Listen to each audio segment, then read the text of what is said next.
Picture this. You're lying in bed, scrolling through your phone at 2 in the morning, and suddenly, you remember that time Peter Griffin literally married a cardboard cutout of himself. Welcome to the weird, wild world of Family Guy, where the most random facts are often the most fascinating ones. Tonight, we're diving deep into the strangest corners of Quahog, with facts so bizarre they'll either help you drift off to sleep or keep you awake, wondering how the writers even came up with this stuff. Let me start with something that'll blow your mind. Did you know that the original concept for Family Guy was completely different from what we got? Seth MacFarlane initially pitched the show as a much darker comedy about a dysfunctional family dealing with serious issues. The network executives were so confused by the pilot that they almost didn't pick it up. Thank goodness they did. Because otherwise, we wouldn't have gems like the time Brian became a used car salesman and accidentally sold Death his own car. Speaking of Brian, here's a fact that might surprise you. The character was originally supposed to be much more of a background character, basically just the family pet who occasionally made sarcastic comments. But Seth MacFarlane loved voicing him so much that Brian gradually became one of the main characters. This explains why Brian's personality seems to evolve so dramatically throughout the early seasons. He went from being a simple talking dog to a pretentious intellectual with daddy issues and a drinking problem. Now let's talk about something truly random. The chicken fight scenes between Peter and Ernie the giant chicken weren't supposed to become a recurring gag. The first fight scene in the episode Da Boom was meant to be a one-off joke. But the animators had so much fun creating the elaborate fight sequence that they kept bringing it back. Each subsequent chicken fight got more elaborate and destructive, eventually involving helicopters, submarines, and entire city blocks being demolished. The longest chicken fight lasted nearly 4 minutes of screen time, which is practically an eternity in television comedy. Here's something that'll make you appreciate the show's attention to detail. Every time you see the Griffin house, the layout is actually consistent throughout the series. The creators took the time to map out every room, every hallway, every closet in the house, so that when characters move around, it makes spatial sense. This is incredibly rare in animated comedies, where houses often have impossible layouts that change depending on what the joke requires. The Griffin house blueprints are actually available online, and fans have used them to build accurate replicas in video games and even real life. Moving on to character quirks. Did you know that Meg's unpopularity at school was originally supposed to be temporary? The writers planned to have her eventually find her place and become more confident, but the running gag of everyone treating Meg terribly became so popular with audiences that they decided to make it a permanent part of her character. Mila Kunis, who voices Meg, has said in interviews that she sometimes feels bad about all the abuse her character receives, but she understands that it's become essential to the show's dynamic. Let's dive into some voice acting trivia that's perfect for late-night pondering. Seth MacFarlane voices 4 main characters on the show, but he almost didn't voice Stewie at all. The original plan was to have Stewie voiced by a child actor, but MacFarlane was worried about the controversial things Stewie would say and didn't want to put a real child in that position. So he developed Stewie's distinctive British accent as a way to make the character's adult thoughts coming from a baby's mouth even more surreal and funny. Chris Griffin's voice is another interesting story. Seth Green, who voices Chris, has to actively make his voice higher and more nasal to sound, like a teenage boy. As Green has gotten older, it's become more challenging for him to hit those high notes, so the sound engineers often have to digitally adjust his voice in post-production. This is why Chris's voice sometimes sounds slightly different between episodes, depending on how much digital manipulation was required. Here's a fact that connects to real-world events in a weird way. The episode where Peter starts his own political party called the Tea Party Patriots was written and animated before the actual Tea Party movement became prominent in American politics. When the episode aired, many viewers thought it was a commentary on current events, but it was actually just an incredible coincidence. The writers had to add a disclaimer explaining that any similarity to real political movements was purely accidental. Now for something completely different. The Pawtucket Brewery, where Peter works, is based on a real brewery in Rhode Island. Seth MacFarlane grew up in the area and used to drive past the brewery every day. He thought it would be funny to have his lazy cartoon character work at a place that produces something that would make him even lazier. The real brewery owners were initially concerned about being associated with the show, but eventually embraced it when they realized it was bringing them tourists. Let's talk about some of the show's more obscure running gags. You know how Conway Twitty always seems to appear at random moments? This started as an inside joke among the writers who were fans of old country music. They would play Conway Twitty songs during late-night writing sessions to keep themselves awake. Eventually, they decided to work him into the show as a bizarre non sequitur that would confuse viewers and break up the pacing in unexpected ways. The Conway Twitty segments are actually some of the most expensive parts of the show to produce because they have to pay for the music rights. Here's something that'll make you look at Cleveland differently.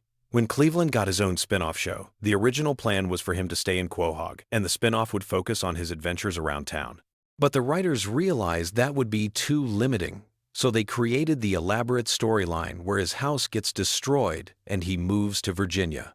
The bathtub falling through multiple houses scene took months to animate and became one of the most memorable moments in the show's history, even though it was essentially just a setup for a spin-off that only lasted 4 seasons. Speaking of spin-offs, did you know that there was almost a Stewie and Brian road trip series? The popularity of their travel episodes convinced executives that the dynamic between the sophisticated baby and the intellectual dog could carry its own show. Scripts were written for 6 episodes before the project was scrapped due to budget concerns. Some of those unused scripts were later reworked into regular Family Guy episodes, which explains why some Stewie and Brian adventures feel more elaborate than usual. Let's get into some animation secrets that most viewers never notice. The way characters' eyes are drawn actually follows a complex mathematical formula to ensure they always look natural when the characters move their heads. This might sound boring, but it's actually fascinating when you realize that most animated shows just wing it and hope for the best. Family Guy's attention to eye movement is part of what makes the characters feel more alive and expressive than typical cartoon characters. Here's a weird fact about the show's merchandising history. The most popular Family Guy product ever sold wasn't a t-shirt or a toy. It was a cookbook called the Family Guy Cookbook that featured recipes supposedly created by each character. Peter's section was all comfort food and beer-based dishes. Lois had elegant dinner party recipes. Stewie contributed sophisticated international cuisine. And Brian's section was dinner for 15, entirely vegetarian. The cookbook actually received positive reviews from real food critics, which nobody expected. Now, for some trivia about the show's cancellation and revival that goes beyond what most people know. When Family Guy was first canceled, Seth MacFarlane was actually relieved. He was exhausted from working on the show and wanted to pursue other projects. But the DVD sales were so strong and the fan campaign so persistent that Fox offered him a deal he couldn't refuse, including complete creative control and a substantial budget increase. This is why the post-cancellation episodes often feel more ambitious and experimental than the early ones. The show's relationship with censors has always been complicated. But here's something most people don't realize. Family Guy actually has one of the most cooperative relationships with network censors of any adult animated show. Seth MacFarlane learned early on that if you give censors multiple options and let them feel like they're part of the creative process, they'll often let you get away with more controversial content. The writers deliberately write jokes they know will get cut, just so they can negotiate to keep the jokes they really want. Let's talk about some character backstories that were developed but never made it into episodes. Quagmire was originally supposed to have a twin brother who was everything he wasn't, completely respectful and monogamous. This character was going to be introduced as a way to explore Quagmire's personality through contrast, but the writers decided it would be funnier to keep him as an irredeemable character without any redemptive family members to soften his edges. Joe Swanson's backstory is much more detailed than what we see on screen. The writers created an entire timeline of his police career before his accident, including the names of his partners, his most famous cases, and even his police academy graduation rank. None of this has ever been mentioned in the show, but it helps the writers keep his character consistent and gives them material to draw from when they need Joe to demonstrate police knowledge or skills. Here's something about the show's music that might surprise you. Every musical number in Family Guy is performed live by the voice actors, even when their characters are supposed to be bad singers. Seth MacFarlane, who has released several jazz albums, insisted on this approach because he believes it makes the musical moments feel more authentic. This means that when Peter sings off-key, Seth MacFarlane is actually deliberately singing badly, which is apparently much harder than just singing well. The relationship between Family Guy and The Simpsons goes deeper than their famous crossover episode. The two shows' writing staffs have been trading jokes and references for years in a friendly rivalry that most viewers never notice. If you watch carefully, You'll spot subtle Simpsons references in Family Guy episodes, and vice versa. This tradition started when several Family Guy writers were hired away from The Simpsons, and they maintained friendships with their former colleagues. Now, here's a production fact that explains a lot about the show's pacing. Family Guy episodes are actually written to be about 30 minutes long, but they're edited down to fit the 22-minute television format. This means there are about 8 minutes of content cut from every episode. These deleted scenes aren't just throwaway jokes either. They often contain character development and plot details that would make the episodes feel more complete. Some of these deleted scenes have been released on DVD collections, and they often change how you interpret the episodes. The show's approach to celebrity guest stars is completely different from most animated comedies. Instead of having celebrities play themselves or obvious parodies of themselves, Family Guy often casts them as completely random characters. This creates a fun game for viewers who recognize the voices but can't immediately place where they know them from. Adam West playing the mayor was the template for this approach, and it's been incredibly successful at attracting high-profile guest stars who want to try something different. Let's explore some of the show's more philosophical elements that get overlooked because of all the random humor. The relationship between Stewie and Brian is actually a sophisticated exploration of the friendship between youth and experience. Stewie represents unlimited potential and ambition, while Brian represents the reality of compromise and disappointment that comes with age. Their adventures often end with both characters learning something, but in subtle ways that don't feel preachy or forced. The show's treatment of time travel and alternate realities follows surprisingly consistent rules. The writers created an internal logic system for how these sci-fi elements work in the Family Guy universe, even though they rarely explain it to viewers. This attention to detail is why the time travel episodes feel coherent instead of just random, and it allows them to create genuine consequences for the characters' actions across multiple episodes. Here's something about the animation process that most people never consider. Each episode of Family Guy requires approximately 15,000 individual drawings. The animators have developed shortcuts and techniques to make this process more efficient, but it still takes about 8 months from the initial script to the finished episode. This explains why the show sometimes references events that seem outdated by the time the episode airs. The references were current when the episode was being written and animated. The voice recording process is also more complex than most people realize. While some animated shows record all the voices separately, Family Guy often records the main cast together in the same room. This creates more natural-sounding conversations and allows the actors to play off each other's energy. Seth MacFarlane switches between his different character voices during these sessions, which the other actors say is both impressive and slightly disturbing to witness in person. Now for some trivia about the show's impact on popular culture that goes beyond the obvious memes and catchphrases. Family Guy has been credited with popularizing the rapid-fire pop culture reference style that's now common in comedy. Before Family Guy, most TV shows would make 1 or 2 cultural references per episode. Family Guy started making dozens of references per episode, training audiences to catch quick jokes and creating a more interactive viewing experience. The show's influence on internet culture is also significant. Family Guy was one of the first TV shows to embrace online fan communities and viral marketing. The creators regularly engage with fans on social media and have incorporated fan suggestions into actual episodes. This relationship between creators and fans has become the standard for modern entertainment. But Family Guy was pioneering this approach when most TV executives were still afraid of the internet. Finally, here's a fact that brings everything full circle. Despite all the random humor and bizarre storylines, Family Guy is actually one of the most carefully planned shows on television. Every season has an overarching theme that connects the episodes, even though these themes are subtle enough that most viewers don't consciously notice them. The writers map out character development arcs that span multiple seasons, ensuring that even the most outrageous episodes contribute to larger storytelling goals. As you drift off to sleep tonight, remember that somewhere in the world, there are people whose full-time job is deciding exactly how long Peter Griffin's fights with a giant chicken should last. Sweet dreams, and may your nights be filled with fewer random cutaway gags than the average Family Guy episode. Have you ever wondered why Peter Griffin's laugh is so weirdly infectious, or how Family Guy predicted some of the most bizarre real-world events years before they happened? Tonight, we're diving deep into the most mind-bending facts about Family Guy that will either put you to sleep or keep you awake thinking about how insane this show really is. Picture this. You're lying in bed, scrolling through streaming services, and you land on Family Guy. Maybe you've seen every episode a dozen times, or maybe you're just discovering the chaos that is the Griffin family. Either way, there are secrets hidden in plain sight that even the most dedicated fans miss. From voice acting mysteries that will blow your mind to cultural references so obscure they require a PhD to understand, Family Guy is way more complex than anyone gives it credit for. Let's start with something that sounds completely made up but is absolutely true. Seth MacFarlane, the creator of Family Guy, was supposed to be on one of the planes that hit the World Trade Center on September 11th.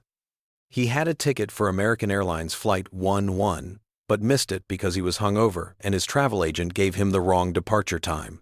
That single hangover and scheduling mix-up literally changed television history. Without that random twist of fate, we never would have gotten the Griffin family or any of Seth's other animated shows. But here's where it gets even weirder. Family Guy has this uncanny ability to predict future events that borders on supernatural. Remember the episode where Peter hurts his knee and makes that hissing sound while sucking air through his teeth? That became one of the most recognizable memes on the internet, years before memes were even called memes. The show was creating viral content before viral content existed. Speaking of predictions, Family Guy called out Kevin Spacey's behavior in a 2005 episode where Stewie runs naked through a shopping mall and someone says, "Somebody call the police." And another character responds, "I think Kevin Spacey already did. This was more than a decade before the Kevin Spacey scandal broke. How do the writers keep nailing these things?" It's like they have a crystal ball hidden in their writing room. The voice acting situation is absolutely bonkers when you really think about it. Seth MacFarlane voices Peter Griffin, Brian Griffin, Stewie Griffin, Glenn Quagmire, Tom Tucker, and Carter Pewterschmidt, among others. That means he's literally having conversations with himself for huge chunks of every episode. Imagine being in the recording booth talking to yourself as different characters for hours on end. It's like method acting taken to an extreme level. Alex Borstein, who voices Lois Griffin, also voices Trisha Takanawa and several other female characters. During the early seasons, she was actually a writer on Mad TV, which explains why some of the humor has that sketch comedy feel. The woman can switch between Lois's nasally Long Island accent and Trisha's professional news anchor voice seamlessly. Voice actors don't get nearly enough credit for their range. Here's a fact that will mess with your head. The show was actually canceled twice by Fox. The first cancellation happened in 2002 after just 3 seasons. But then something magical happened. Adult Swim started showing reruns, and DVD sales went through the roof. Fox realized they had made a massive mistake and brought the show back in 2005. Then they canceled it again in 2009, but fan outcry was so intense they reversed the decision within weeks. Family Guy is like a cockroach in the best possible way. It just refuses to die. The animation process is way more complicated than you might think. Each episode takes about 10 months to complete, from initial script to final animation. The overseas animation studios in South Korea handle most of the actual drawing, while the American team focuses on storyboarding and voice work. It's a global operation just to make Peter fall down the stairs in a funny way. Brian Griffin's character is loosely based on a real dog that Seth MacFarlane's family had when he was growing up. The real Brian was apparently much better behaved than his cartoon counterpart, though. He didn't drink martinis or write terrible novels or have existential crises about being a dog. The fictional Brian's pretentious intellectual personality came from Seth's observations of people he knew in college who took themselves way too seriously. The Conway Twitty cutaway gags started as an inside joke among the writers, but became this legendary running bit that fans either love or hate with no middle ground. These segments where the show just cuts to Conway Twitty performing a complete song were meant to be the most random non sequiturs possible. The fact that they kept doing it even when fans complained just made it funnier to the writers. It's comedy through pure stubbornness. Stewie Griffin's sexuality has been a topic of debate for years. Seth MacFarlane has given different answers in interviews ranging from Stewie being gay to being sexually fluid to being too young for any of it to matter. The ambiguity seems intentional. Stewie exists in this weird space where he's simultaneously a baby and this sophisticated character with adult concerns. It's like the writers are deliberately keeping us guessing. The show's relationship with censorship is fascinating. Standards and practices at Fox let certain things slide while being strict about others in ways that seem completely arbitrary. Characters can be violently injured in cartoonish ways, but heaven forbid someone says a particular word or shows too much animated skin. The writers have turned working around censorship into an art form. Cleveland's spin-off show, The Cleveland Show, ran for 4 seasons and was actually pretty decent, but never found the same audience as Family Guy. When Cleveland moved back to Quahog, it felt like a homecoming. Mike Henry, who voiced Cleveland, stepped down from the role in 2020, citing the need for black actors to voice black characters. The recasting brought Arif Zahir into the role, and honestly, the transition was seamless. The show's pop culture references are so dense you could teach entire courses on them. From obscure 1,980 seconds commercials to deep cuts from classic Hollywood movies, the writers assume their audience has an encyclopedic knowledge of American media history. Some references are so specific that you need to be a certain age and from a particular region to get them. It's like they're rewarding viewers for paying attention to decades of television and movies. Peter Griffin's job at the brewery is based on real brewery operations that Seth MacFarlane researched. The Pawtucket Patriot beer is obviously a parody of Samuel Adams, but the actual brewery dynamics and workplace situations are surprisingly accurate. Peter's incompetence is exaggerated for comedy, but apparently real brewery workers have told the writers that some of their workplace storylines hit uncomfortably close to home. The show's theme song is performed by Walter Murphy, who also composed music for Saturday Night Fever. Having a disco legend write your cartoon theme song is the kind of random collaboration that only happens in Hollywood. The orchestral arrangement gives the show this grand, cinematic feel that contrasts perfectly with the chaotic family dynamics. Meg Griffin is voiced by Mila Kunis, who was just 15 years old when she started the role. She's grown up with the character in a way that's pretty unique for voice acting. Lacey Chabert voiced Meg in the first season before scheduling conflicts forced her to step down. The transition happened so smoothly that most viewers didn't even notice the change. The show's animation style has evolved significantly over 20-plus seasons. Early episodes had this rougher hand-drawn quality, while newer episodes are much more polished and computer-assisted. You can literally watch the technology advance by comparing episodes from different eras. The character designs have become more standardized, but somehow less distinctive. Family Guy's influence on internet culture is immeasurable. Before YouTube compilation videos existed, fans were trading Family Guy clips on early file-sharing networks. The show basically invented the concept of animated content going viral. Cutaway gags are perfect for social media because they're self-contained comedy bits that work without context. The writer's room must be absolute chaos. How do you pitch ideas for a show where literally anything can happen? The creative process seems to involve taking normal family situations and pushing them to the most extreme possible conclusions. It's like improv comedy, but with months of animation work required to execute each joke. Seth MacFarlane's other projects, like The Orville and his music albums, show his range beyond comedy, but Family Guy remains his most recognizable creation. The show has become this cultural touchstone that defines a particular era of animated television. Love it or hate it, you can't ignore its impact. The merchandising empire around Family Guy is surprisingly extensive. From t-shirts featuring Stewie's quotes to Peter Griffin action figures, the show has spawned countless products. The fact that people want to wear clothing featuring cartoon characters making inappropriate jokes says something profound about modern comedy consumption. Here's something that will keep you thinking as you drift off to sleep. Family Guy exists in this weird space between family sitcom and surreal comedy experiment. It's simultaneously the most normal and most bizarre show on television. The Griffin family deals with everyday problems, like paying bills and getting along with neighbors. But they also travel through time, fight giant chickens, and have musical numbers about random topics. The show's longevity is a testament to something deeper than just comedy. It's comfort food for your brain.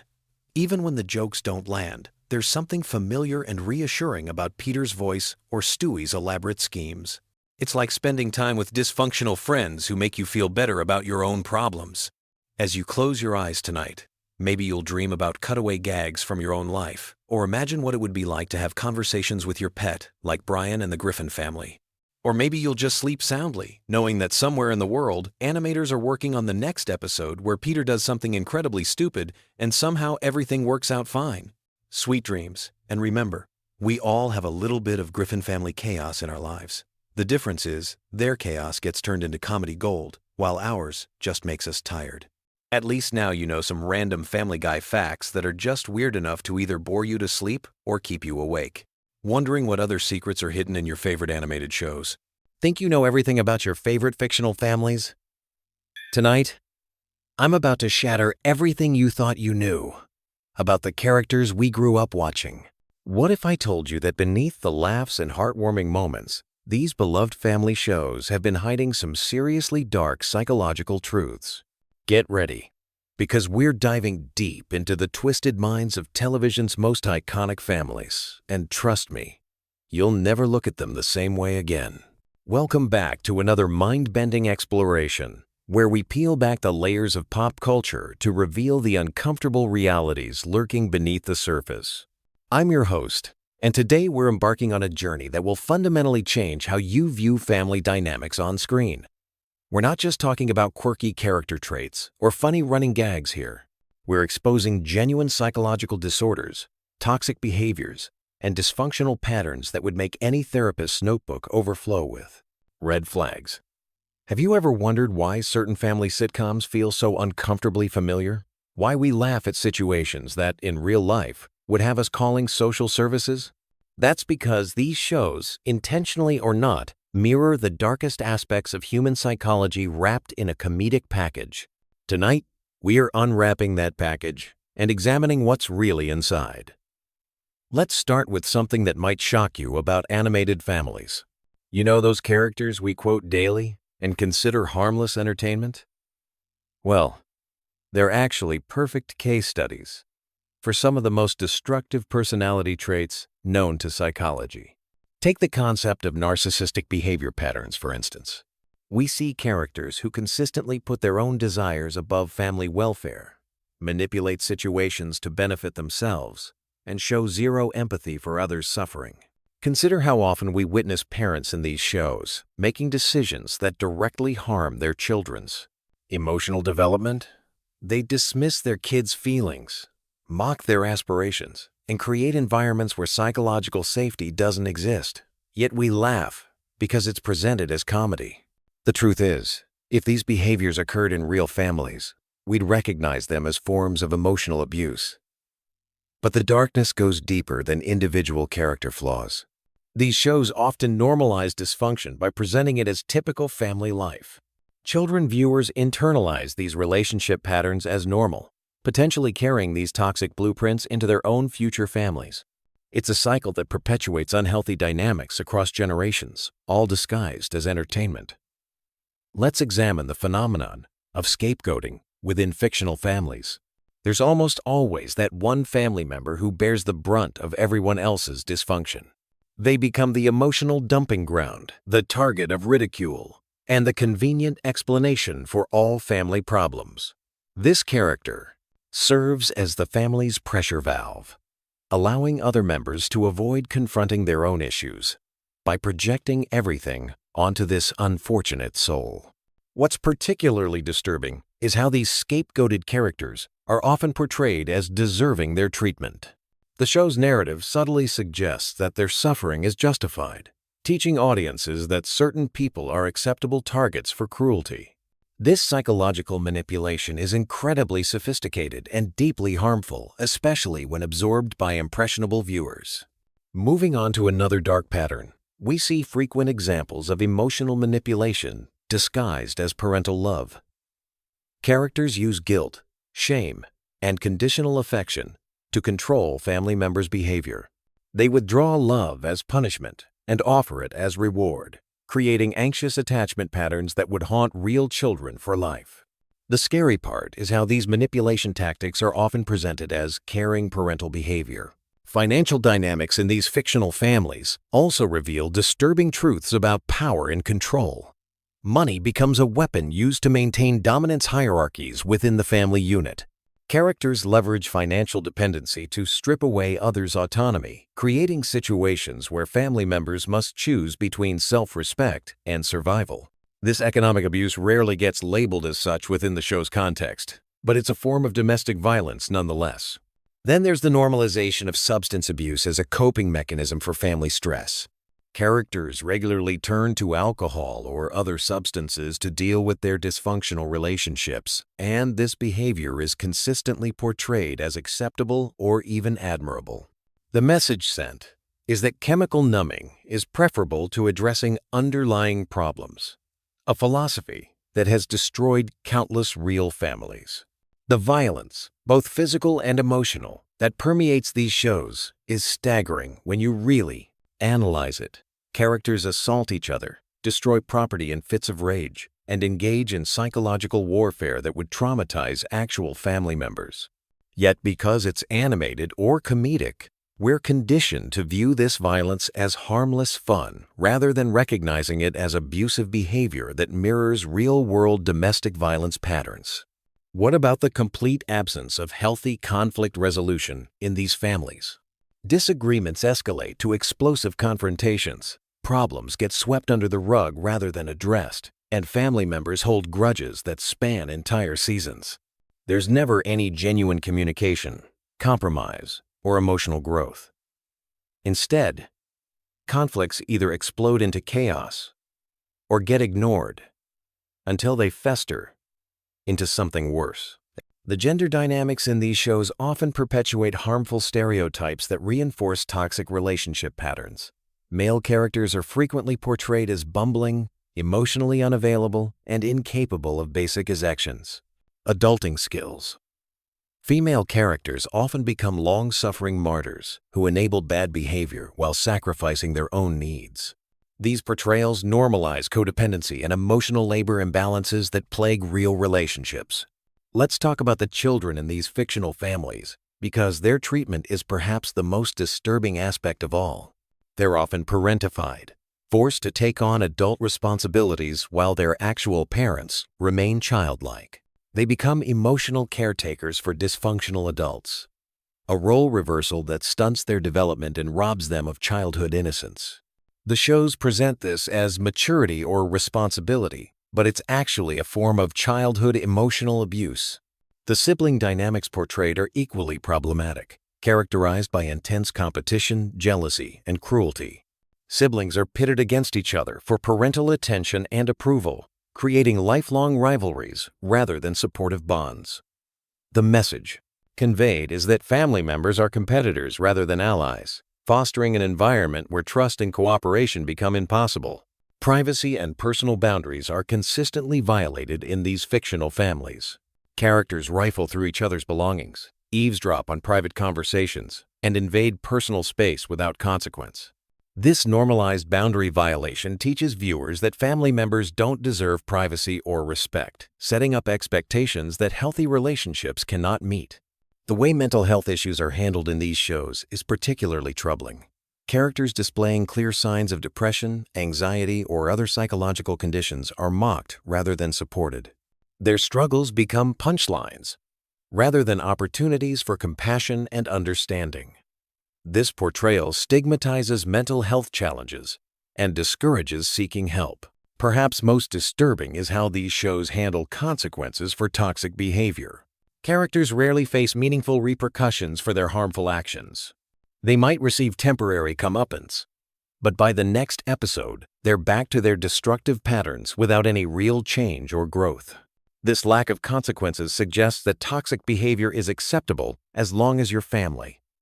The enablement that occurs within these family systems is staggering. Instead of holding destructive family members accountable, other characters make excuses, cover up problems, and adapt their own behavior to accommodate dysfunction. This teaches viewers that enabling is loving, and that challenging toxic behavior is disloyal, perspectives that trap people in abusive relationships. Financial irresponsibility is often glorified in these shows, with characters making impulsive decisions that endanger their family's security.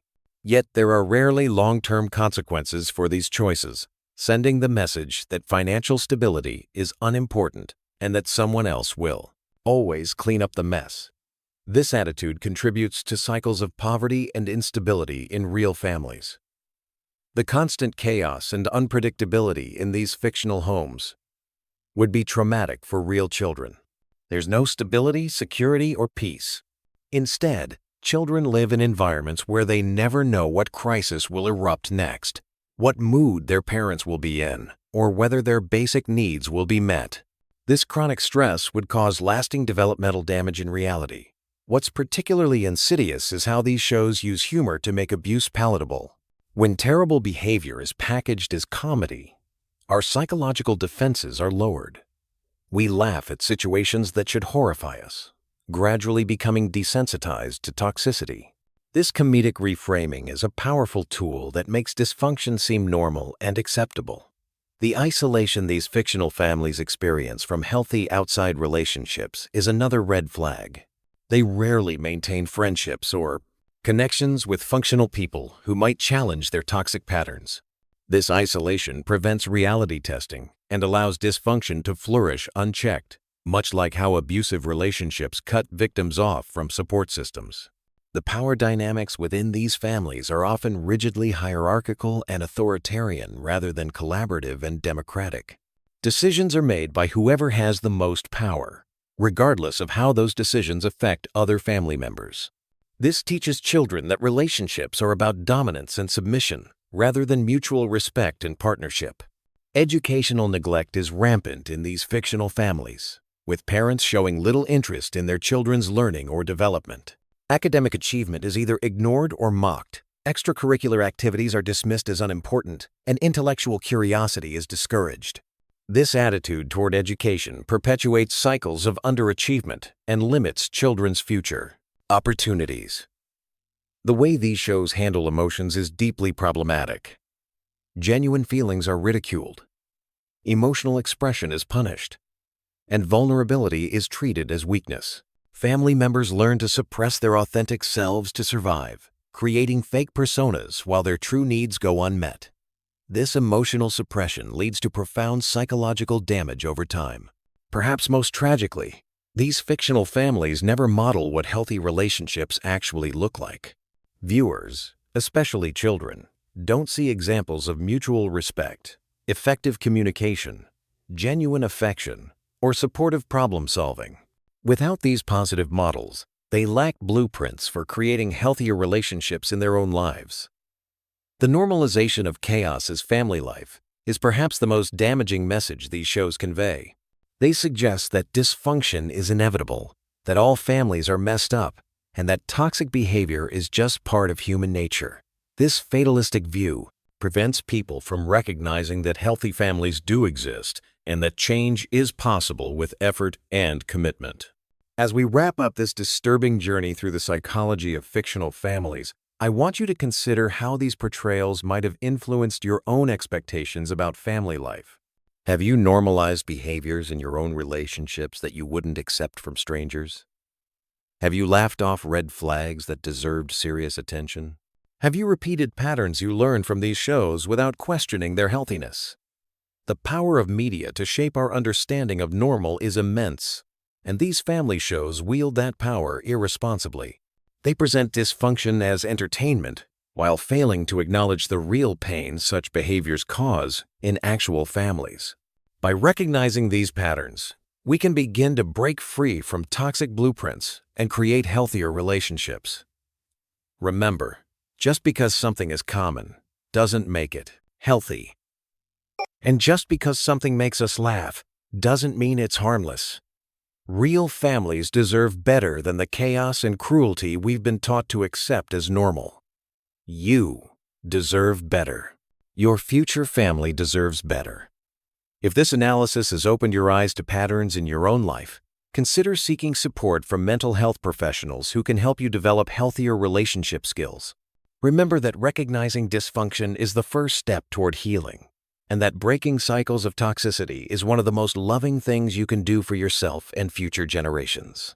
What did you think of this deep dive into the dark psychology of fictional families? Did any of these patterns surprise you? Or did they confirm suspicions you already had? Share your thoughts in the comments below. And don't forget to subscribe for more content that challenges the narratives we've been fed. Until next time, stay curious, stay critical, and most importantly, stay committed to creating healthier relationships than the ones we see on screen. What's up, everyone, and welcome back to the channel where we dive deep into the most dysfunctional family on television.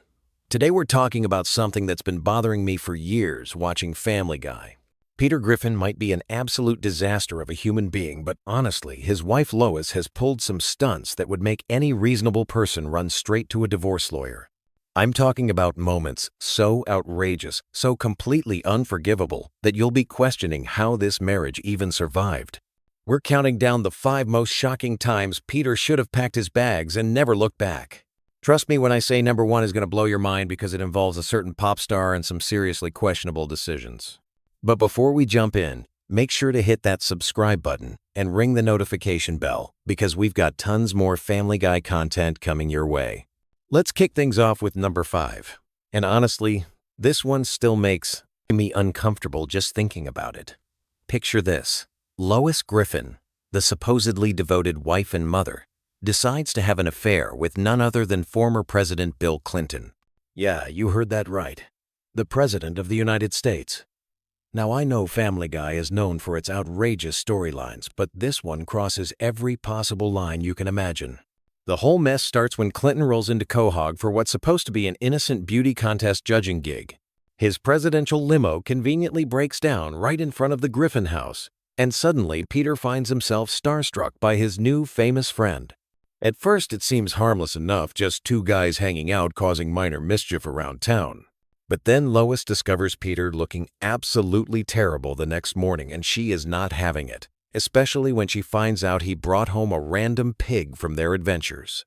Now, here's where any normal person would just have a conversation with their spouse about boundaries and responsibility. But Lois Griffin is not normal people. Instead of talking to Peter directly, she marches herself over to Clinton's hotel room to give the former president a piece of her mind about corrupting her husband. Big mistake.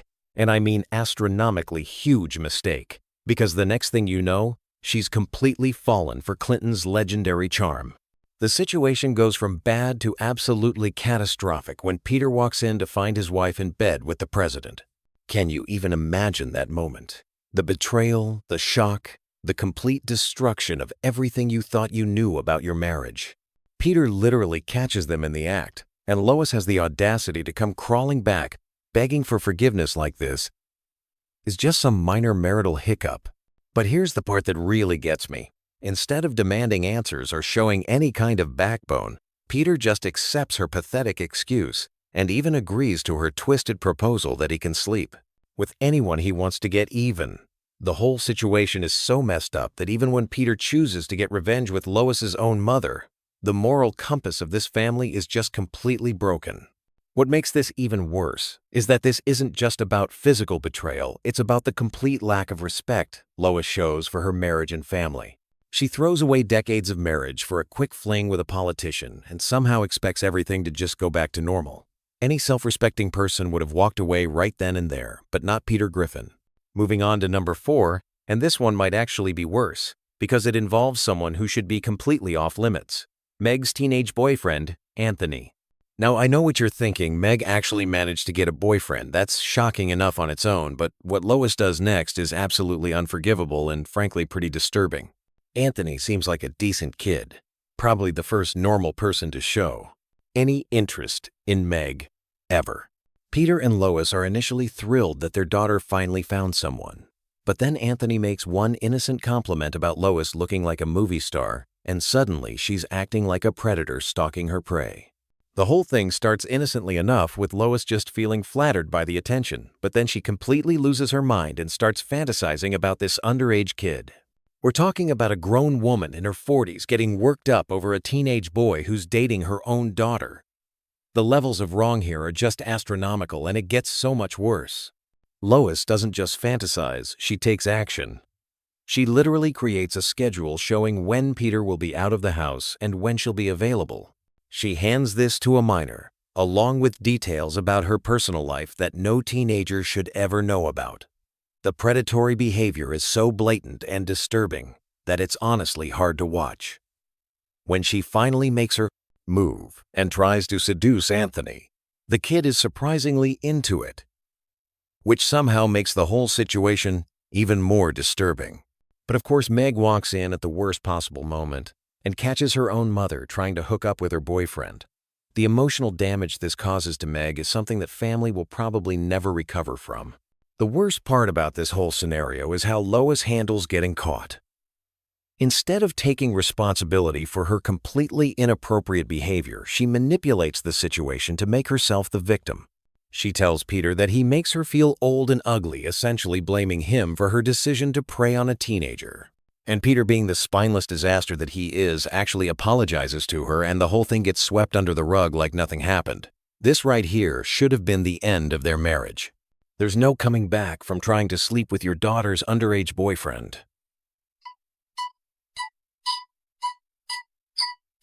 The betrayal of trust. The emotional damage to Meg. The complete breakdown of appropriate boundaries. It's all unforgivable. But somehow Peter just lets it slide, and life goes on as normal in the Griffin household. Coming in at number 3, we have the time Lois discovered gambling and literally bet away the family car at a casino. This one starts innocently enough, with the family taking a road trip to help Chris with his Boy Scout troubles. Peter, being Peter, refuses to ask for directions, even when they're clearly lost, and the situation gets worse when he needs to make an emergency bathroom stop at a Native American casino. While Peter handles his business, Lois finds herself with some free time, and that's when she spots the poker machines. Now, for most people, this would be a harmless distraction, maybe lose a few dollars and move on with your day. But Lois Griffin has zero impulse control, and within minutes, she's completely hooked on gambling. The addiction happens so fast, it's actually frightening to watch. One minute she's just curious about the flashing lights and sounds, the next minute she's feeding money into these machines like her life depends on it. Peter literally has to drag her away from the gambling floor when it's time to leave, but the damage is already done. Lois has caught the gambling bug, and it's about to destroy everything. Here's where the story goes from concerning to absolutely insane. While Peter is distracted, Lois manages to lose the family car in a poker game.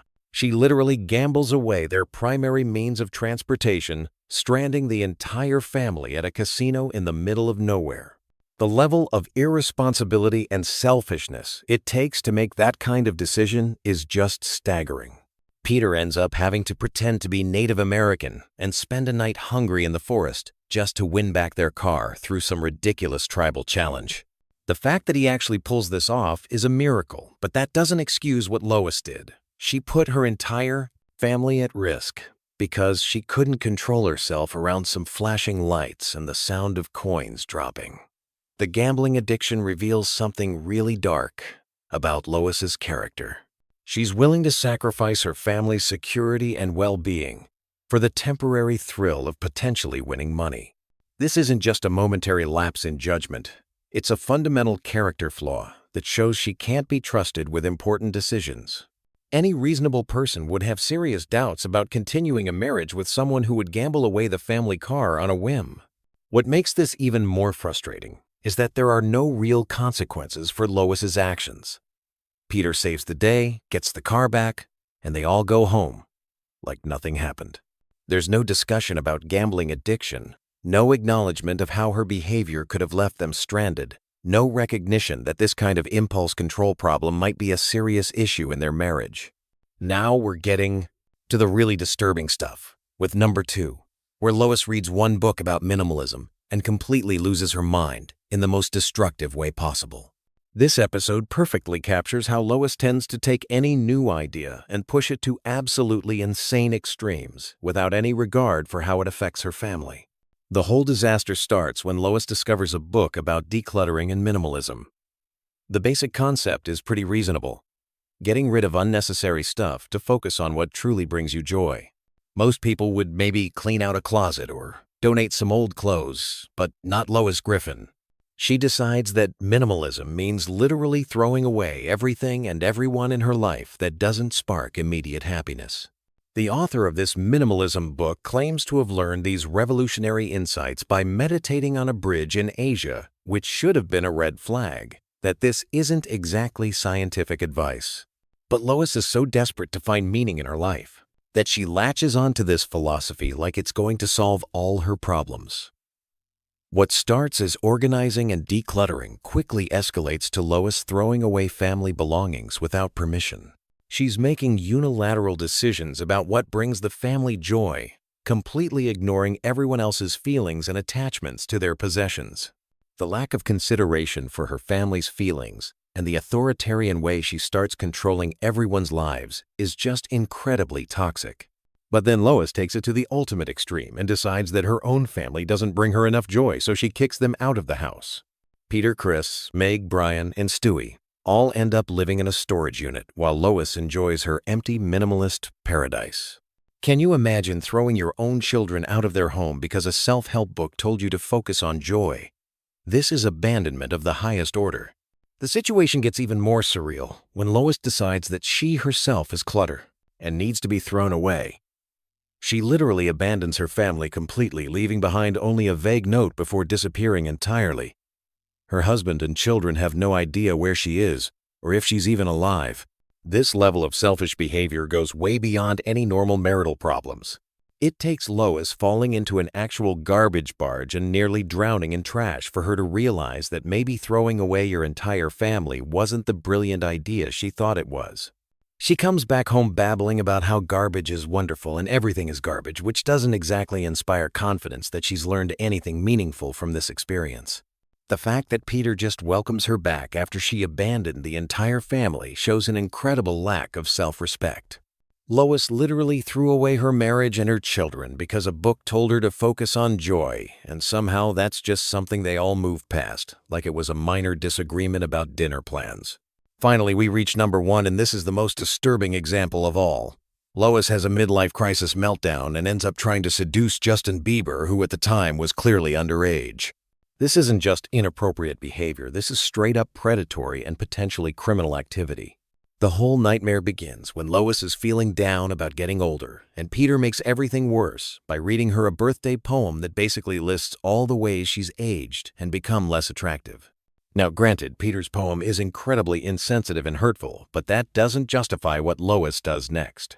Instead of having an adult conversation about feeling unappreciated, or seeking therapy, or literally any other healthy coping mechanism, Lois decides to have a complete psychological breakdown. She starts dressing like a teenager and acting like she's in high school again, which is already embarrassing enough for a middle-aged mother. But then, things take a turn into seriously illegal territory when Justin Bieber comes to town, and Lois becomes obsessed with meeting him. She shows up at his concert acting like a screaming teenage fan, which is cringe-worthy enough when you're watching a grown woman embarrass herself on live television while her family watches in horror. The situation reaches peak disturbing when Lois actually tracks down Bieber's dressing room and tries to seduce him. She bribes a security guard, gets into his private area, and starts making advances on someone who is clearly a minor. The power dynamic here is incredibly disturbing, an adult woman using her age and experience to manipulate a teenage celebrity. When she tells this underage kid to take his pants off, that's when this crosses the line from inappropriate into potentially criminal behavior. This isn't just a midlife crisis. This is predatory behavior that would absolutely result in criminal charges if this happened in real life. The fact that Peter shows up just in time to stop anything from happening doesn't excuse what Lois was attempting to do. What makes this even more infuriating is how the episode handles the aftermath. Peter and Lois have a heart-to-heart conversation where they both admit to having insecurities, and suddenly everything is forgiven. There's no acknowledgement that Lois literally tried to commit a felony or that her behavior was completely unacceptable under any circumstances. This pattern of behavior throughout all these episodes shows that Lois Griffin is fundamentally selfish, manipulative, and completely unable to take responsibility for her actions. Whether she's cheating with presidents, gambling away family property, abandoning her children, or attempting to seduce minors, she always finds a way to make herself the victim and avoid any real consequences. Peter Griffin might be an idiot, but he deserves better than a wife who consistently betrays their marriage vows, endangers their family, and commits potentially criminal acts whenever she feels a little bit unhappy with her life. Any of these incidents individually would be grounds for divorce, but all of them together paint a picture of someone who is completely unfit to be a wife and mother. The most frustrating part is that Family Guy treats all of this like it's just harmless comedy, when in reality, these behaviors would destroy any real family. Lois Griffin represents the worst possible partner. Someone who takes no responsibility, lies, manipulates, and puts her own selfish desires above the safety and well-being of her family. So there you have it, folks. 5 times when Peter Griffin should have absolutely divorced Lois and never looked back. From presidential affairs to attempted felonies, this woman has done things that would end any normal marriage immediately. Let me know in the comments which one of these shocked you the most, and whether you think there are any other Lois moments that deserve to be on this list. Don't forget to smash that like button if you enjoyed this deep dive into the Griffin family dysfunction, and subscribe for more Family Guy content. We've got tons more episodes to break down, and trust me, there's no shortage of material when it comes to this completely insane cartoon family. Thanks for watching, and I'll see you in the next one. Picture this. You're lying in bed, scrolling through your phone at 2 a.m., desperately trying to fall asleep, but your brain just won't shut off. You need something familiar, something comforting, something that won't keep you wide awake analyzing plot twists.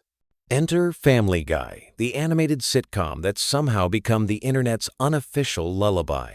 Tonight, we're diving into the most relaxing Family Guy facts that'll have you drifting off to dreamland faster than Peter Griffin running from a giant chicken. But first, let me ask you something. Have you ever wondered why millions of people choose Family Guy as their go-to sleep show? It's not just you. There's actually a whole community of people who can't sleep without hearing the familiar voices of the Griffin family playing softly in the background. And trust me, by the end of this video, you'll understand exactly why this chaotic animated family has become the world's most unlikely sleep aid. Let's start with something that might surprise you. Family Guy wasn't supposed to be a bedtime show at all. When Seth MacFarlane first pitched the series back in the late 1992, he envisioned it as appointment television, something families would gather around to watch together on Sunday nights. The irony is beautiful when you think about it. A show designed to grab your attention and keep you glued to the screen has somehow evolved into the perfect background noise for drifting off to sleep. The science behind this phenomenon is actually fascinating. Sleep experts call it the familiar stimulation effect. Your brain craves just enough stimulation to distract it from the day's worries, but not so much that it becomes fully engaged. Family Guy hits this sweet spot perfectly. The episodes follow predictable patterns that your subconscious mind finds comforting, while the humor provides just enough entertainment to quiet those racing thoughts that keep you awake. Here's something that'll blow your mind. The average Family Guy episode contains approximately 847 individual animation cells. That's nearly 850 hand-drawn images flowing together to create just 22 minutes of content. When you're lying there with your eyes closed, your brain isn't processing these visuals, but it's still registering the consistent rhythm of the animation. This creates a subtle, almost hypnotic effect that naturally slows your heart rate and prepares your body for sleep. Speaking of rhythm, let's talk about those famous cutaway gags. You know, those seemingly random flashbacks that interrupt the main story. Remember that time when has become one of the most recognizable phrases in television history. But here's what makes them perfect for sleep. They're completely self-contained. You don't need to follow a complex storyline or remember plot details from previous episodes. Each cutaway is like a tiny, standalone story that your drowsy brain can process without effort. The voice actors themselves have become part of WWWWW, this sleep ritual for millions of viewers. Seth MacFarlane voices not just Peter Griffin, but also Brian the dog, Stewie the baby, and Glenn Quagmire. His vocal range is so distinctive that your brain immediately recognizes these characters even when you're half asleep. It's like having a familiar friend telling you bedtime stories, except these friends happen to be a talking dog with a martini problem and a baby bent on world domination. Here's a delightful fact that'll make you smile as you drift off. The character of Brian Griffin was originally going to be much more dog-like in the early concept stages. MacFarlane wanted him to occasionally chase cars and bark at mailmen.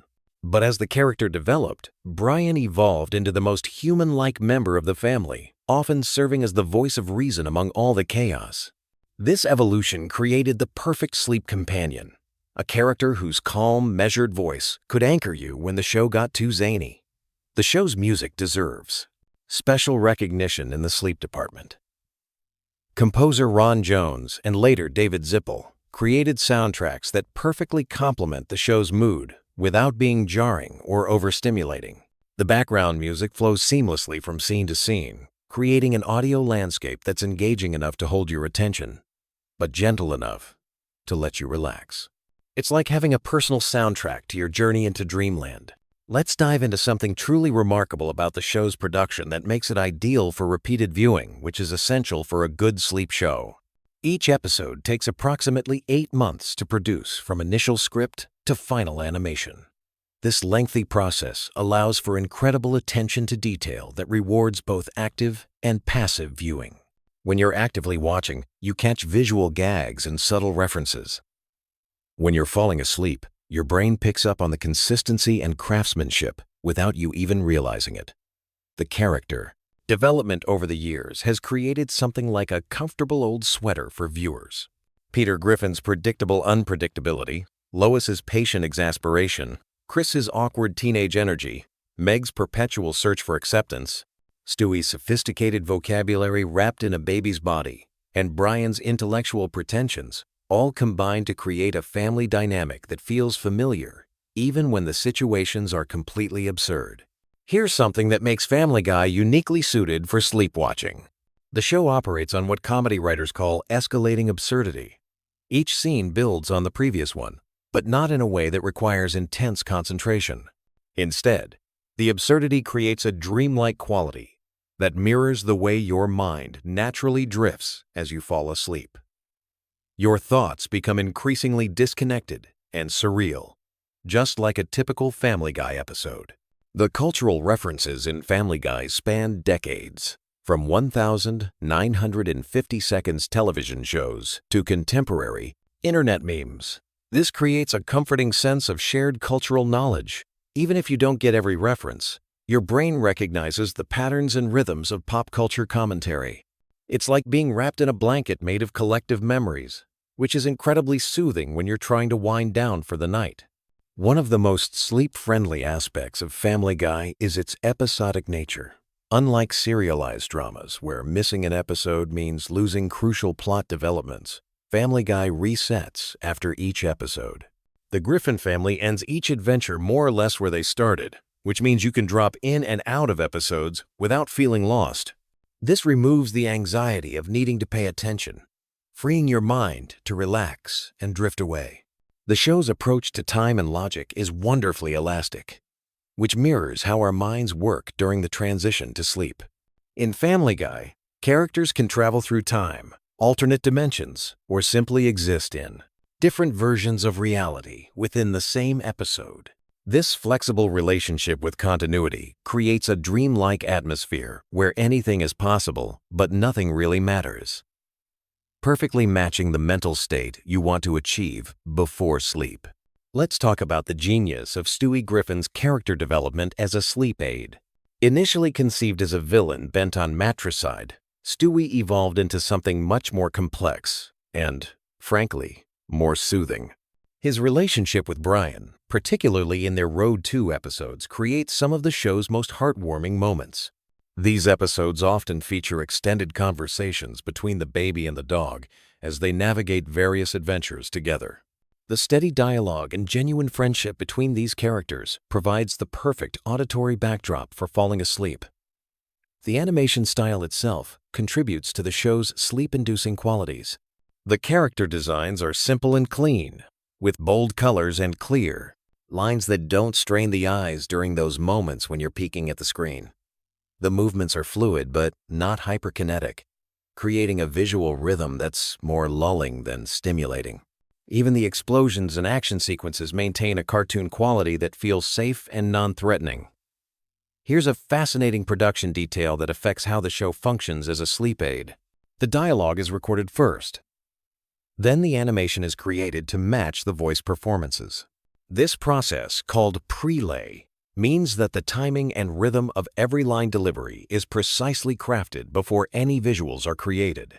The result is incredibly natural-sounding dialogue that flows like real conversation, making it easy for your brain to process even when you're not fully conscious. The show's handling of music and sound effects is particularly sleep-friendly.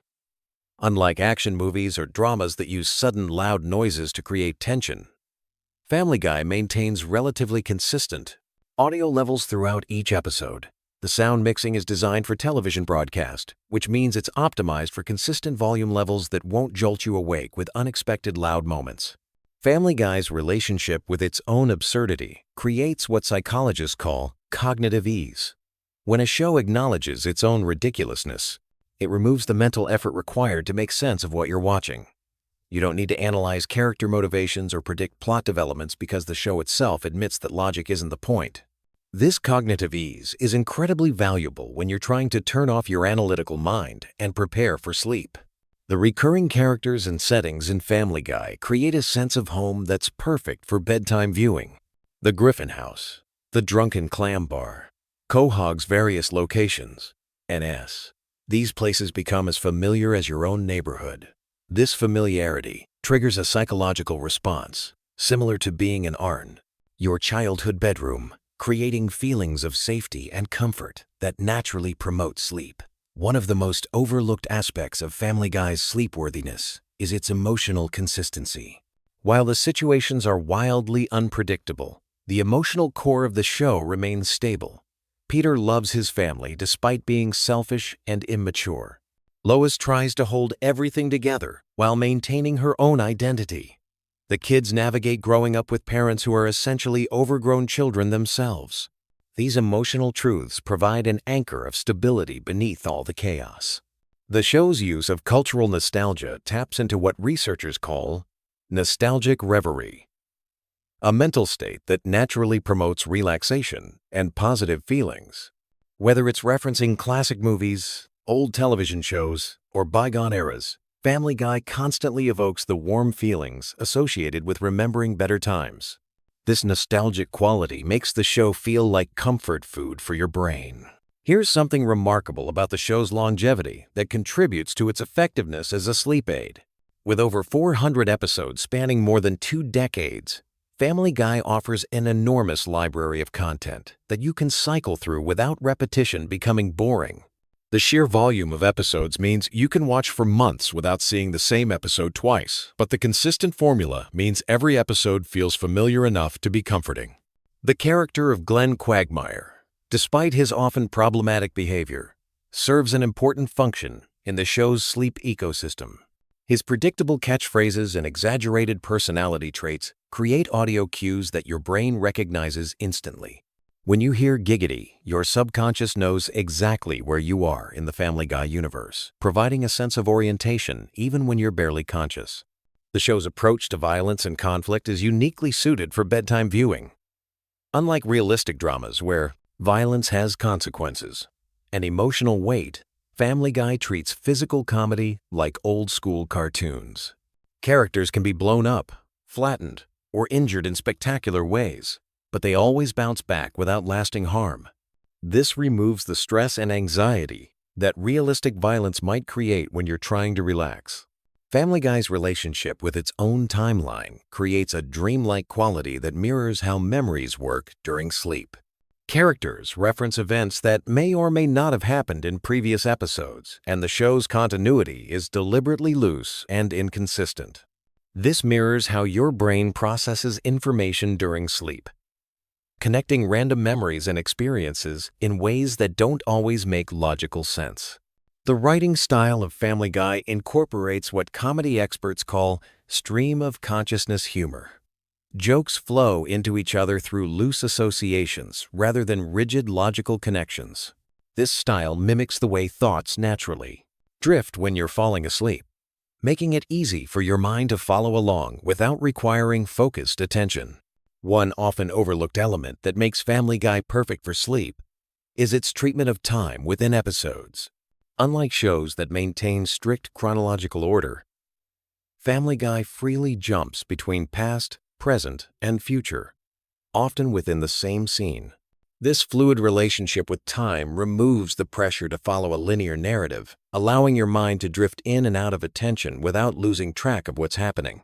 The show's ensemble cast creates multiple entry points for your attention throughout each episode. If Peter's storyline doesn't hold your interest, Stewie and Brian might be having an intriguing conversation. If the main plot becomes too energetic, there's usually a quieter subplot running in parallel. This variety ensures that there's always something appropriate for whatever level of consciousness you're experiencing. The color palette used in Family Guy is specifically designed to be easy on the eyes. The bright, primary colors are bold enough to be visible in low-light conditions, but not so intense that they're overstimulating. The backgrounds use muted tones that don't compete with the character animation, creating a visual environment that's engaging but not exhausting. Here's a production secret that affects how the show works as a sleep aid. The recording sessions for Family Guy often involve the voice actors improvising and riffing off each other, creating natural conversational rhythms that aren't always present in more scripted shows. These improvisational moments add an organic quality to the dialogue that makes it feel like overhearing real conversations, which is inherently soothing. The show's use of callback humor creates what psychologists call recognition pleasure, the satisfaction of understanding references to previous episodes or jokes. This creates a reward system for regular viewers that doesn't require intense concentration. Even when you're half asleep, your brain still experiences the mild pleasure of recognizing familiar references, reinforcing positive associations with the viewing experience. Family Guy's approach to celebrity impressions and parodies provides another layer of comfort for sleepy viewers. The impressions are usually exaggerated enough to be immediately recognizable, but not so precise that they require focused attention to appreciate. Whether it's a parody of a famous movie scene or an impression of a well-known celebrity, these elements provide familiar touchstones that help anchor your drifting attention. The show's treatment of its own mistakes and inconsistencies is refreshingly honest and, paradoxically, quite soothing. Characters occasionally break the fourth wall to acknowledge plot holes or continuity errors, which removes any pressure you might feel to make sense of everything you're seeing. This meta-humor creates a sense that you're in on the joke, fostering a feeling of inclusion and comfort. The pacing of Family Guy episodes is carefully designed to maintain interest without creating urgency. Unlike action shows that use rapid cuts and escalating tension to keep viewers engaged, Family Guy uses a more relaxed rhythm that allows for natural breathing room between jokes and plot developments. This pacing aligns well with the slowing brain activity that occurs as you transition towards sleep. One final thought as we wind down together. The true genius of Family Guy as a sleep aid lies in its fundamental paradox. It's a show about a dysfunctional family that somehow makes you feel like part of a functional one. Despite all their flaws, fights, and ridiculous adventures, the Griffin family always comes back together. They forgive each other's mistakes, support each other through crises, and maintain their bonds despite everything that tries to tear them apart. This underlying message of unconditional family love, buried beneath layers of irreverent humor and chaotic plotting, provides the emotional foundation that makes Family Guy so comforting. When you're lying in bed, vulnerable and preparing to surrender consciousness for several hours, there's something deeply reassuring about spending time with a family that, despite everything, genuinely cares about each other. So tonight, as you settle in with another episode of Family Guy playing softly in the background, remember that you're not just watching a cartoon. You're participating in a ritual shared by millions of people around the world who have discovered that sometimes the best way to fall asleep is to spend time with the Griffin family. Sweet dreams, and don't forget to set your sleep timer. Hey, what is going on, everybody? Welcome back to the channel. And today we are diving deep into one of the most underrated seasons of one of the most beloved animated shows ever made. I am talking about Family Guy Season 9, and I have gathered together some of the most fascinating, bizarre, and genuinely surprising facts about this particular season that I think even the most hardcore fans out there might not know. So whether you have been watching Family Guy since the very beginning or you just discovered it recently, stick around, because this video is going to be packed with stuff that will genuinely change how you watch these episodes. We are going to be covering everything from behind-the-scenes production secrets, to wild casting choices, to moments that almost got cut from the show entirely. Trust me.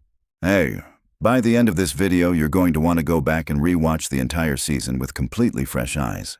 So without any further delay, let us get right into it. Alright, so first things first. Let us just set the stage here.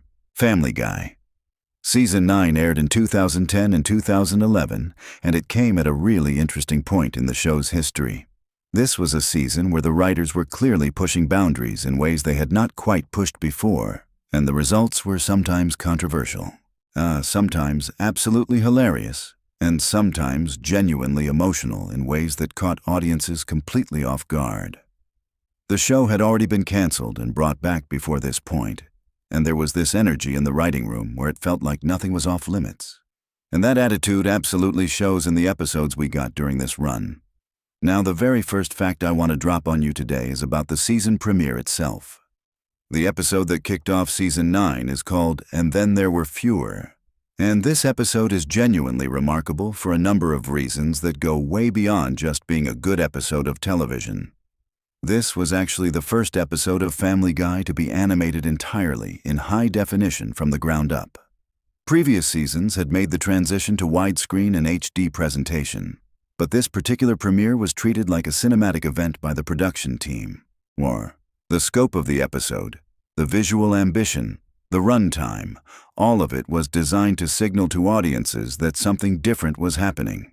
The episode ran significantly longer than a typical Family Guy episode and was presented almost like a feature film in miniature. The production team reportedly put an enormous amount of extra effort into the backgrounds, the lighting, the character animation, all of these details that you might not consciously notice, but that subconsciously make everything feel more expensive and more cinematic. And here is what makes that even more interesting. The episode itself is structured as a murder mystery parody, drawing heavily from classic Agatha Christie-style whodunit storytelling. The entire Griffin family and a large cast of Quahog residents get invited to a mysterious mansion, and then characters start getting picked off one by one. Now, what is fascinating about this from a production standpoint is that the writers had to actually plot out a coherent mystery with real clues and a real solution that made logical sense. That is not something Family Guy typically concerns itself with. The show is famously disconnected from continuity and logical consistency, so the fact that the writing team sat down and constructed an actual mystery narrative with proper setup and payoff was a genuinely different kind of creative challenge for them. And reportedly, the writers found it really refreshing to work within that kind of structural constraint for once. Okay, so moving on. Let us talk about one of the most talked about episodes of this entire season, which is Quagmire's dad. Now, if you have watched this episode, you know exactly why it generated so much conversation when it aired. This episode deals with Glenn Quagmire discovering that his father, a decorated military veteran, is transgender and has decided to transition. Now, the way Family Guy handles this topic is complicated, and definitely not without controversy. There were viewers and critics who felt the episode handled the subject matter in a mean-spirited way. And there were others who argued that the show was actually doing something relatively progressive for its time by introducing a transgender character in a prominent storyline at all. What is interesting from a factual standpoint is that the voice cast had to approach this material in a way they had not really been asked to approach anything before on the show. The emotional beats in that episode, particularly the scenes between Quagmire and his father, required a kind of sincerity that Family Guy does not always traffic in. The creative team made a deliberate decision to treat certain moments in that episode with genuine emotional weight, rather than just playing everything for laughs. And speaking of voice casting, here is a fact that I absolutely love. Season 9 contains one of the most impressive concentrations of celebrity guest voices in the show's entire run-up to that point. The season premiere alone featured an enormous number of famous voices coming in to play characters who were essentially there to be killed off. Think about that from a logistical standpoint. You have to convince recognizable celebrities to come in, record their lines, and essentially play characters whose entire purpose is to die during the episode. That requires a particular kind of sport about you as a performer. And the fact that so many people were willing to do it says a lot about how highly regarded Family Guy was in the entertainment industry at that time. Now let us shift gears a little bit and talk about Brian and Stewie, which is arguably the most critically acclaimed episode not just of Season 9, but potentially in the entire history of the show. And I want to spend some real time on this one because the facts surrounding this episode are genuinely incredible. So Brian and Stewie is remarkable first and foremost because of its structure. The entire episode takes place in real time, in a single location, with only two characters. Brian and Stewie get accidentally locked inside a bank vault over the weekend, and the entire episode is just these two characters talking. There are no cutaway gags. There are no other storylines happening simultaneously. There is no B-plot, no C-plot, nothing. Just two characters in a room for the entirety of the episode's runtime. Now, for a show like Family Guy, which has essentially built its entire comedic identity around rapid-fire cutaways and non-sequitur jokes and constant tonal shifts, choosing to do an episode that strips all of that away is an absolutely audacious creative decision. And what makes it even more audacious is that it works. The episode received genuinely glowing reviews from critics who had spent years dismissing Family Guy as lowbrow entertainment. Suddenly, there were television writers and critics treating this episode like a serious piece of drama. And that reaction surprised even some people who worked on the show. Here is a fascinating behind-the-scenes detail about Brian and Stewie. The episode was actually a passion project for Seth MacFarlane, who voices both Brian and Stewie among other characters. MacFarlane was reportedly very personally invested in exploring the deeper emotional dynamics between these two characters, particularly the complicated relationship that Stewie has with Brian as a kind of father figure / best friend.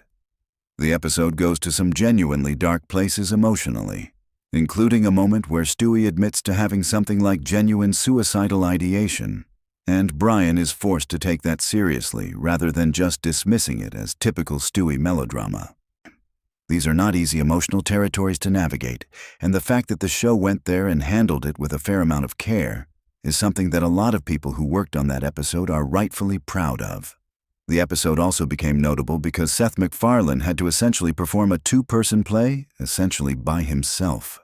He had to do his Brian voice and his Stewie voice and create the dynamic of a real conversation between these two personalities. And a lot of that work was done with great attention to the rhythm and pacing of the dialogue. Reportedly, the writing process for this episode was significantly more laborious than a typical Family Guy episode precisely because there was nowhere to hide. In a normal episode, if one joke does not land, you are already on to the next cutaway. In this episode, every single exchange between the two characters had to be compelling enough to justify its existence.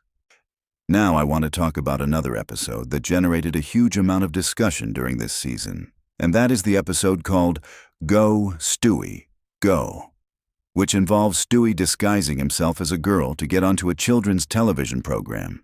This episode is notable for a couple of reasons beyond just its comedic premise. It draws from a really classic tradition of gender disguise comedy that goes all the way back to Shakespeare and runs through movies like Some Like It Hot and Tootsie. The writers were very consciously playing with that tradition and putting their own particular Family Guy spin on it. But what is interesting is that this episode also contains some surprisingly thoughtful moments about identity and performance that go a little deeper than you might expect from what sounds like a straightforward comedic premise.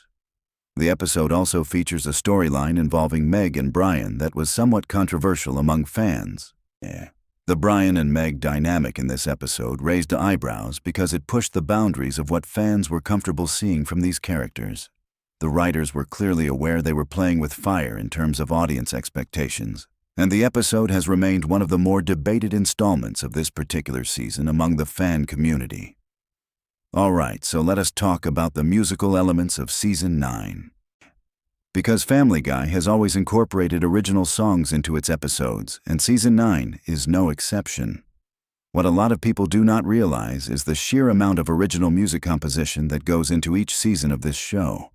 Every original song that appears in a Family Guy episode has to be written, composed, arranged, recorded, and then animated to.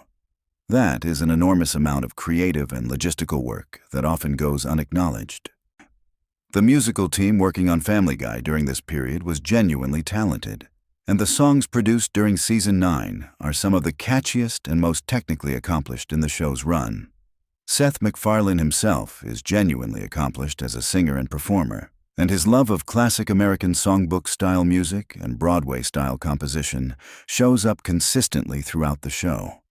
MacFarlane actually has a real background in musical theater, and he has talked in interviews about how he views the musical sequences in Family Guy as some of the most personally satisfying work he does on the show. The production pipeline for these musical sequences is incredibly complex because the animation has to be synchronized to music that has already been recorded, which requires a completely different approach to the animation process than the dialogue-driven scenes. Now, here is something that I think is genuinely fascinating from a pure production nerd standpoint. Family Guy during this period was being produced simultaneously with American Dad and The Cleveland Show, both of which were also Seth MacFarlane productions on Fox. The amount of content that was being produced under that creative umbrella at any given point during Season 9 is genuinely staggering when you think about it. MacFarlane and his team were essentially running 3 separate animated television series at the same time, each with its own writing staff, its own animation pipeline, its own voice recording schedule. The logistical complexity of keeping all 3 shows running at a high-quality level simultaneously is something that very few people in television history have ever attempted. And what is interesting is that Season 9 of Family Guy was being produced during a period where the creative team was very aware of the competition they were facing from other animated shows. The Simpsons had been on the air for over 2 decades by this point. South Park was continuing to do incredibly bold and timely storytelling.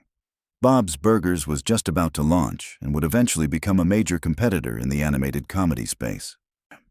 The Family Guy writing room during this period was very conscious of needing to carve out what made their show distinctly itself, rather than just trying to imitate what was working elsewhere. Let us talk about the episode called The Splendid Source, which is the season finale of Season 9. This episode involves Peter, Quagmire, Cleveland, and Joe going on an adventure to track down the origin of a dirty joke, which takes them across the country and eventually to some genuinely unexpected places. What is interesting about this episode as a season finale is that it is almost defiantly unserious. A lot of shows use their season finales to deliver emotional payoffs, to resolve ongoing storylines, to give audiences a sense of conclusion. Family Guy instead chose to end their 9th season with what is essentially a road trip adventure built around a profoundly juvenile premise. And I think that actually tells you something important about the show's philosophy and its relationship with its audience. The episode also reflects something that the show does really well, which is using its ensemble of male characters to explore a certain kind of bro-friendship dynamic. Peter, Quagmire, Cleveland, and Joe are in many ways a classic comedic friend group archetype, and the show at its best understands exactly how to use those character dynamics to generate comedy.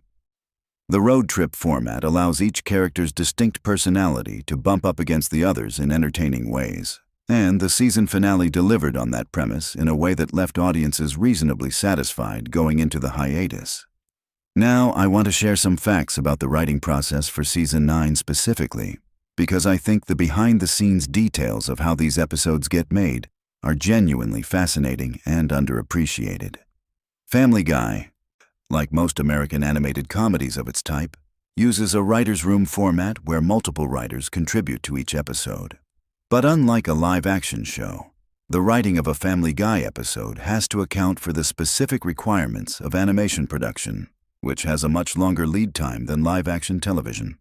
By the time an episode is actually airing on Fox, the writing and recording and animation for that episode could have been completed anywhere from 6 months to over a year earlier. This creates a really interesting challenge when it comes to topical humor or references to current events, because the writers have to make educated guesses about what will still be funny or relevant by the time audiences actually see the material.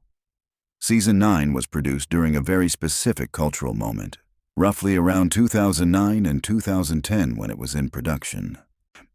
And you can see the cultural fingerprints of that era throughout the season's humor and references.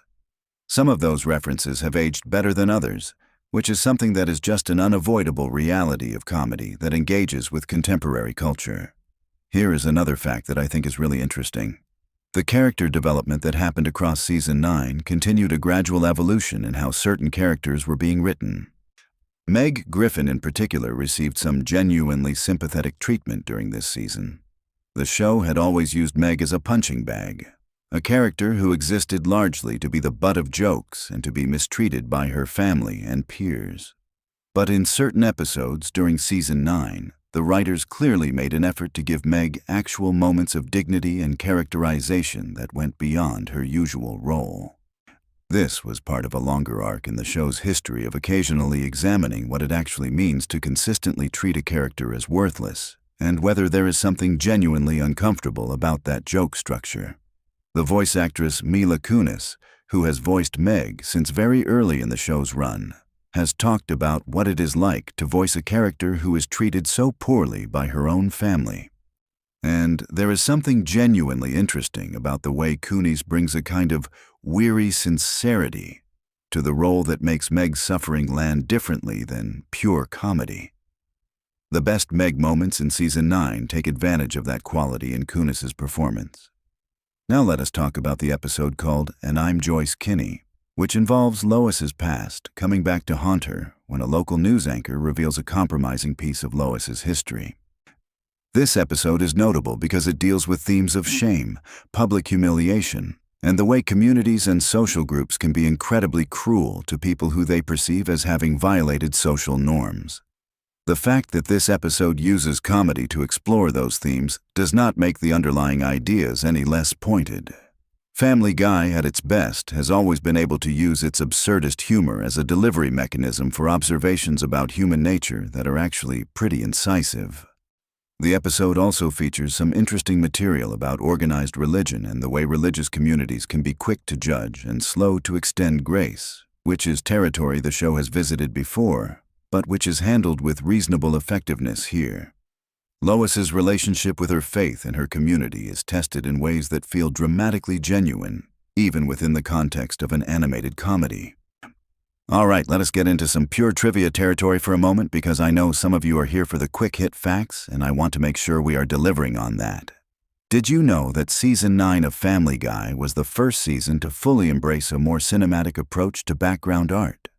The production team made a concerted effort during this season to make the environments and backgrounds of Quahog feel more detailed and three-dimensional than they had in previous seasons. This might sound like a small technical detail, but it actually has a significant impact on how the show looks and feels. More detailed backgrounds make the show look more expensive and more professionally crafted, and they give the animators more interesting visual environments to work with. Another piece of trivia worth knowing is that several of the guest voices in Season 9 were longtime fans of the show who specifically requested to appear. There is something really charming about the idea of famous performers being genuine fans of Family Guy and wanting to be part of it, even if it meant playing a relatively minor character or literally being killed off in the season premiere. The episode titled New Kidney in Town deserves some attention here because it is one of the more emotionally ambitious episodes of the season. This episode involves Brian developing a dangerous health condition related to his coffee drinking habits, and the family having to confront the possibility of actually losing Brian. Now, in the context of Family Guy, where nothing is ever permanent and no consequences ever really stick, an episode that asks you to emotionally invest in the potential death of a beloved character is asking quite a lot of its audience. And what is interesting is that the show manages to generate genuine emotional tension, even while everyone watching knows on some level that Brian is not actually going to die. This kind of dramatic stakes-raising within a consequence-free comedic universe is actually a really sophisticated storytelling technique when it is done right. You create genuine emotional engagement not because the audience actually believes the character will die, but because the episode forces you to reckon with what it would feel like if they did. And in doing so, the episode actually deepens the audience's emotional connection to the character and to the show. Ciao. Brian and Stewie earlier in the season did something similar, and the fact that Season 9 contains multiple episodes that play with this kind of emotional investment suggests that the writing team was consciously trying to deepen the show's emotional range during this period. Now, I want to take a moment to talk about the critical reception to Season 9 as a whole, because I think it is instructive about where Family Guy stood in the cultural conversation at this point in its history. The season received genuinely mixed reviews from critics. There were critics who felt that the show was continuing to rely too heavily on shock humor and cutaway gags at the expense of genuine storytelling. There were others who pointed to episodes like Brian and Stewie as evidence that the show was capable of genuine creative ambition when it chose to apply itself. And then there was a large portion of the critical community that had essentially checked out of thinking seriously about Family Guy as anything other than a populist entertainment product that served its audience well enough without particularly challenging anyone. What is interesting about that critical landscape is that it completely ignored the fact that Family Guy was genuinely one of the most watched shows on American television during this period. The audience numbers were consistently enormous. The show had a passionate and deeply devoted fan base that engaged with it in ways that went far beyond casual viewership. Family Guy merchandise, fan art, fan communities, online discussion, all of these were flourishing in ways that spoke to a genuine cultural resonance that no amount of critical dismissal could change. The season also benefits from a really strong supporting cast of recurring Quahog characters. Mayor Adam West, played by the legendary Adam West himself, continued to be a reliably hilarious presence. The Quagmire character continued to be developed in interesting directions that complicated his initial characterization as a pure comedic sleazeball. Cleveland's departure for his own spin-off show had happened by this point, which changed the dynamic of the core friend group somewhat, but the show adapted well to that absence. Here is a fact that I find genuinely delightful.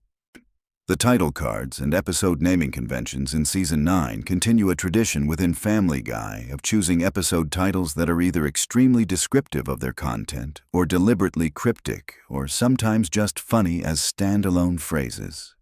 The writers have always put real thought into episode titles, and the Season 9 titles are particularly strong as a collection. There is a craft to titling a television episode that is easy to overlook. But a great episode title does real work in terms of setting audience expectations and creating intrigue before anyone has even watched a single frame of content. Now let us talk about the animation quality in Season 9 more specifically, because I think this is an area where the season really distinguished itself. The transition to HD production gave the animation team an opportunity to push what was possible in terms of visual complexity and detail. Action sequences became more dynamic. Character expressions became more nuanced. The visual comedy, which has always been an important component of Family Guy's humor, became sharper and more precisely executed. The animation team during this period was clearly motivated by the new technical possibilities available to them, and the results show on screen in ways that are genuinely impressive if you pay attention to the craft. One area where this improvement is particularly noticeable is in the physical comedy sequences. Family Guy has always loved elaborate physical comedy set pieces, and Season 9 contains some particularly well-constructed examples of this. The timing and staging of these sequences reflects a real understanding of how physical comedy works visually, and the higher production values allowed the animation team to execute on the jokes with greater precision than ever before. Let me share one more genuinely fascinating production fact before we start wrapping up. The writing staff for Season 9 included a number of writers who had come from other major comedy programs and brought with them very different sensibilities and influences. Family Guy has always benefited from having a diverse writing room in terms of comedic influences and backgrounds, and Season 9 in particular reflects a real mix of tones and approaches that gives the season a certain unpredictability.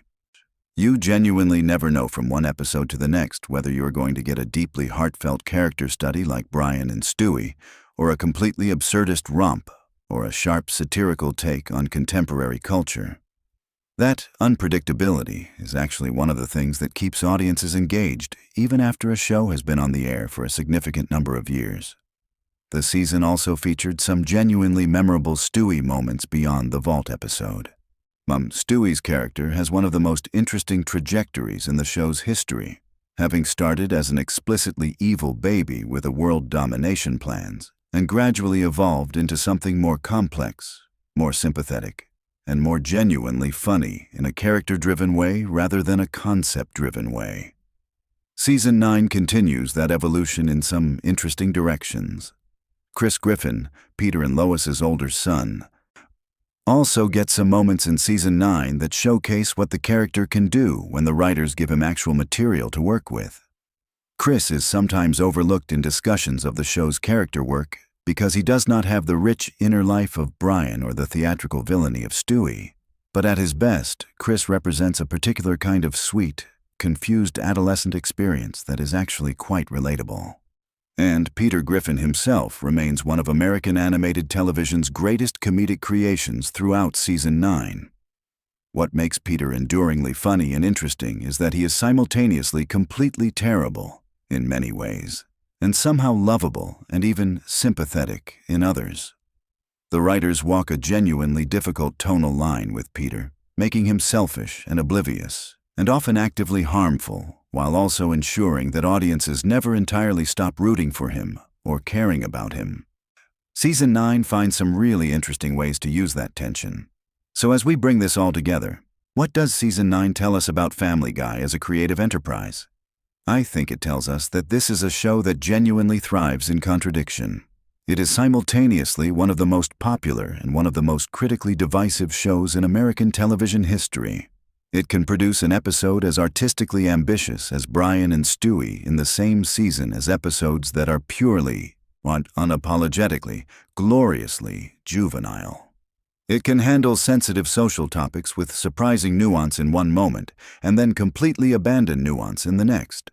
And somehow, all of these contradictions coexist within the identity of a single show without destroying it.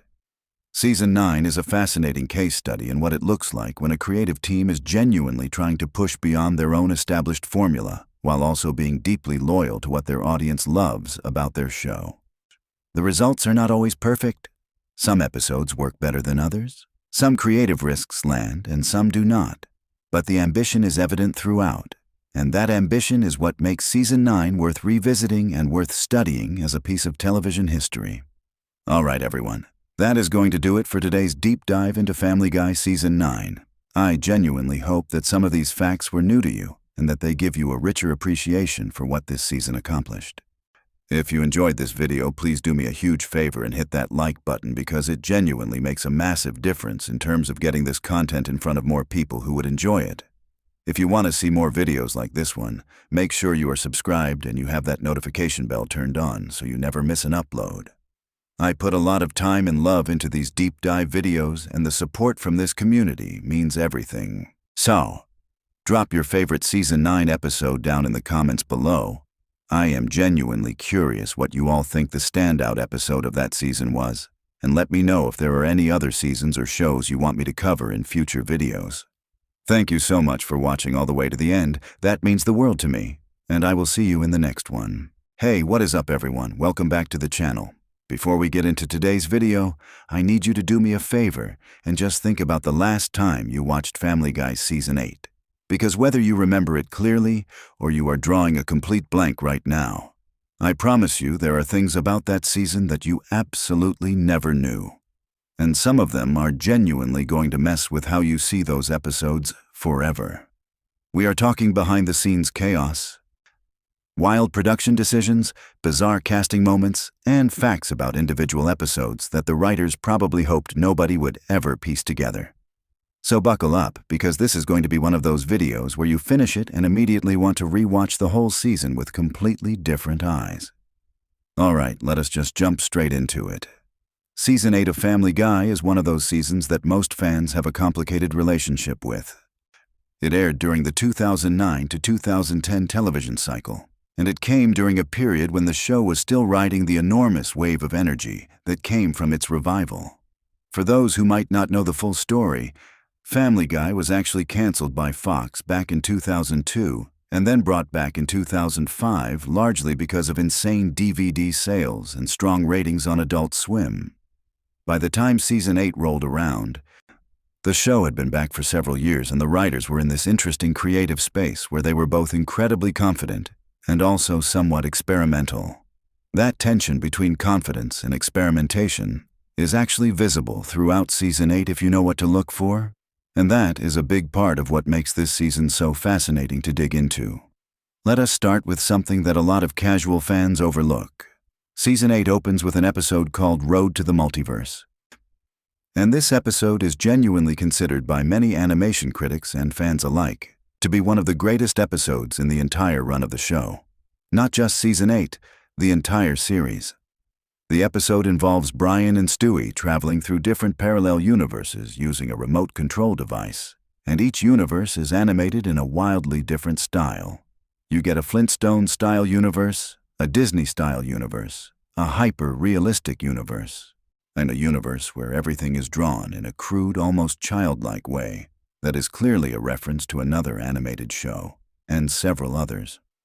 What most people do not realize is the sheer amount of additional production resources that went into making this single episode happen. The animation team essentially had to develop completely separate visual languages for each universe that Brian and Stewie visited. These were not just quick style changes. They were full commitments to distinct artistic approaches that required additional animators, different techniques, and in some cases, entirely different software pipelines. The Disney sequence in particular became something of a talking point because the quality of the animation in that segment was genuinely impressive, combining traditional Disney-style character movement with musical numbers that felt authentic to the classic Disney era. The fact that this episode landed at the very beginning of the season was a bold, creative choice because it essentially said to the audience, "We are not playing it safe this year." Now here is something that connects to that episode in a way most people have never considered. The Road to episodes in Family Guy have their own fascinating internal history.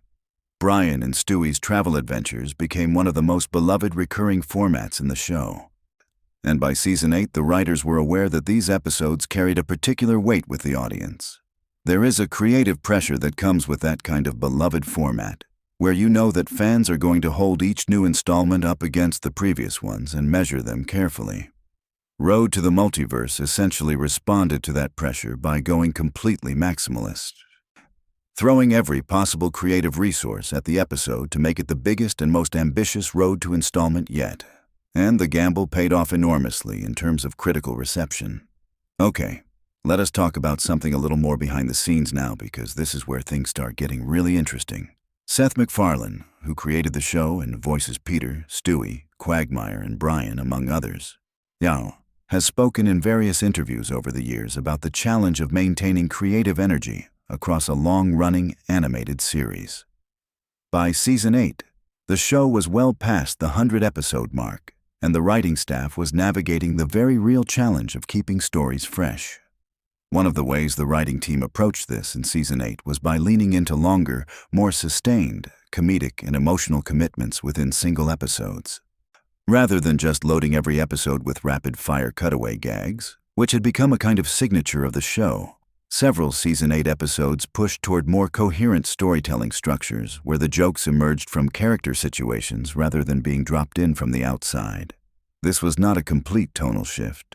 Family Guy was still very much Family Guy, but there is a noticeable difference in how some Season 8 episodes are constructed compared to earlier seasons. Here is a fact that genuinely surprises people when they first hear it. The episode Quagmire's Baby, which is Season 8 Episode 6, tackles something that you really would not expect Family Guy to handle with any kind of sincerity, which is Quagmire suddenly discovering he has a baby daughter and having to figure out what to do with that responsibility. What makes this episode interesting from a production standpoint is how the writers balanced Quagmire's established character, which is built almost entirely around his relentless and exaggerated pursuit of women, against a storyline that required him to show genuine emotional depth.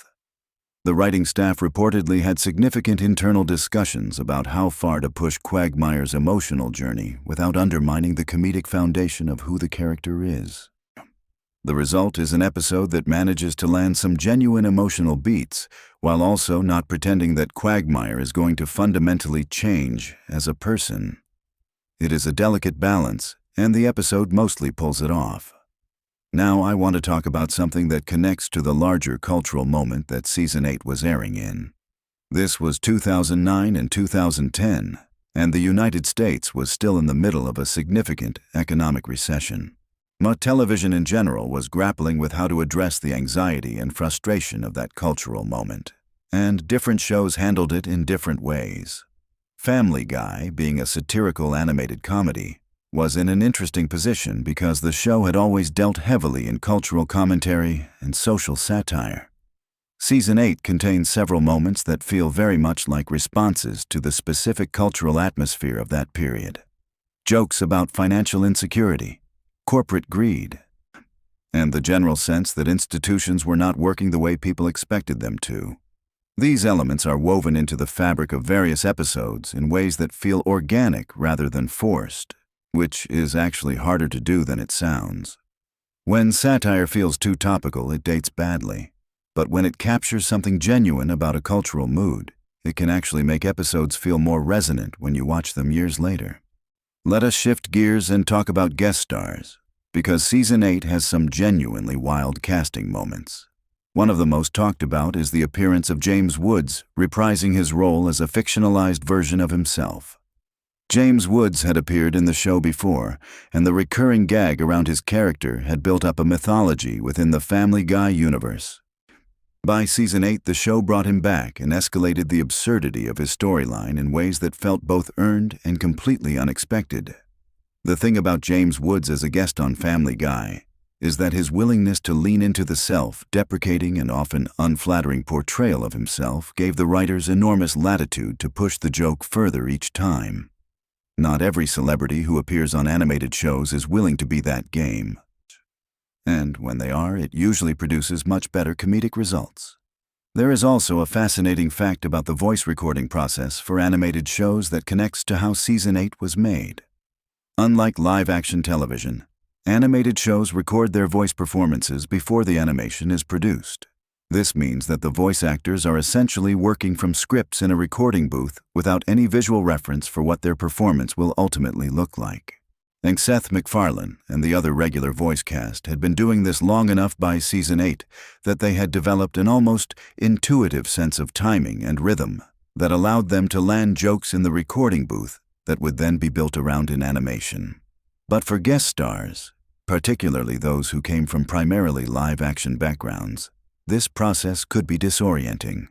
The energy of performing in front of a microphone in a recording studio, without any scene partner, without any set, without any of the traditional theatrical cues that tell you where a moment is landing, requires a particular kind of adjustment.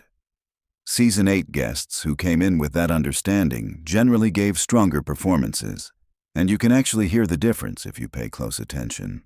All right, here is something genuinely obscure that I find fascinating.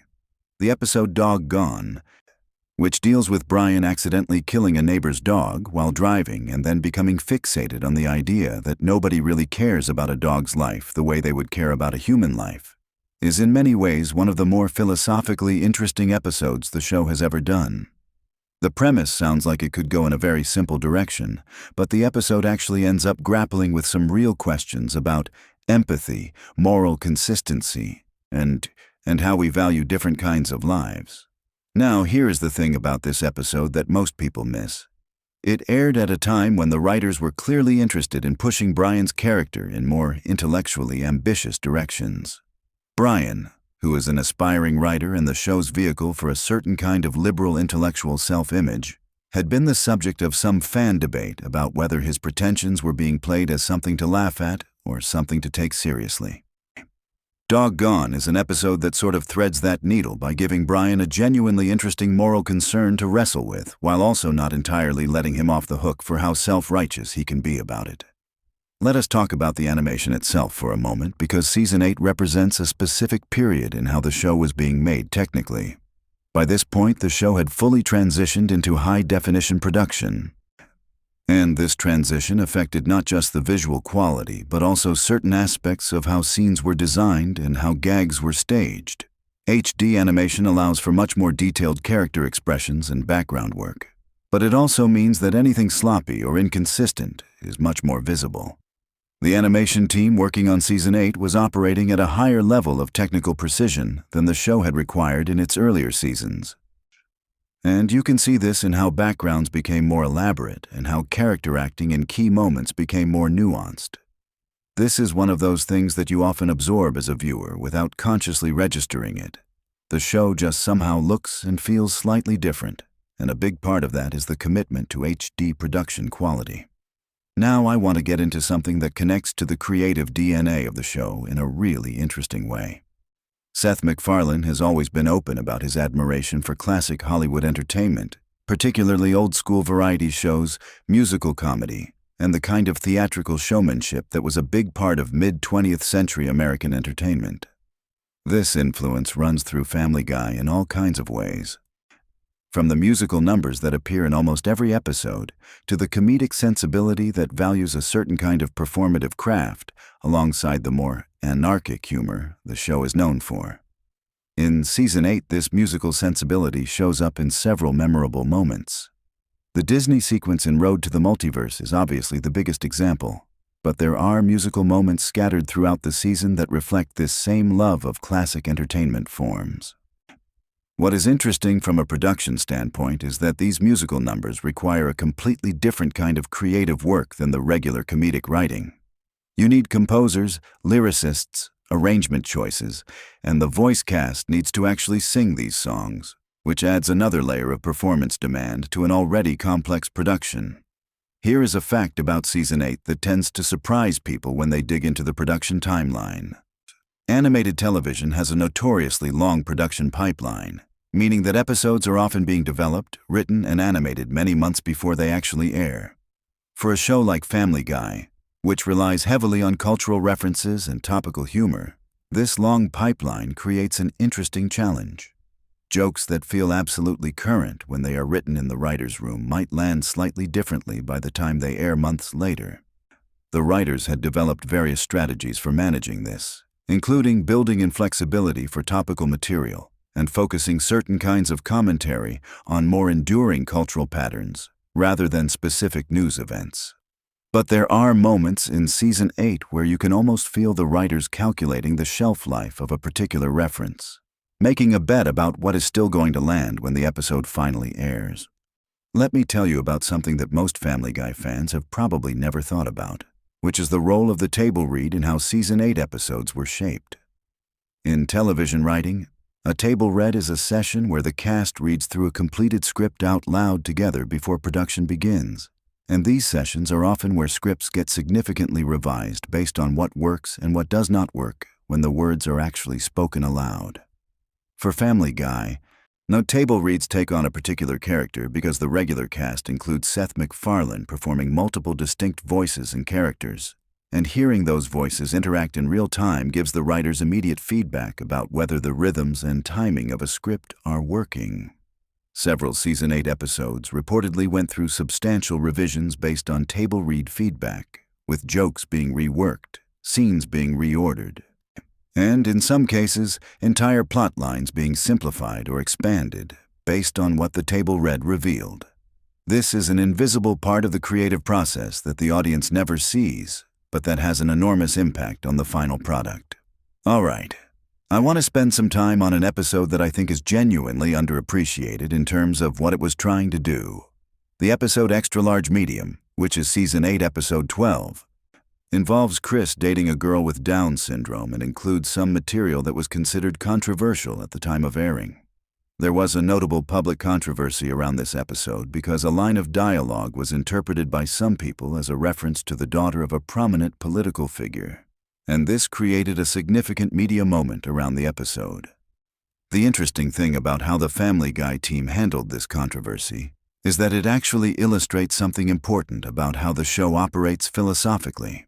The writers have always maintained that the show's satirical approach requires a certain willingness to go to uncomfortable places, and that pulling punches in order to avoid controversy would undermine the fundamental nature of what Family Guy is.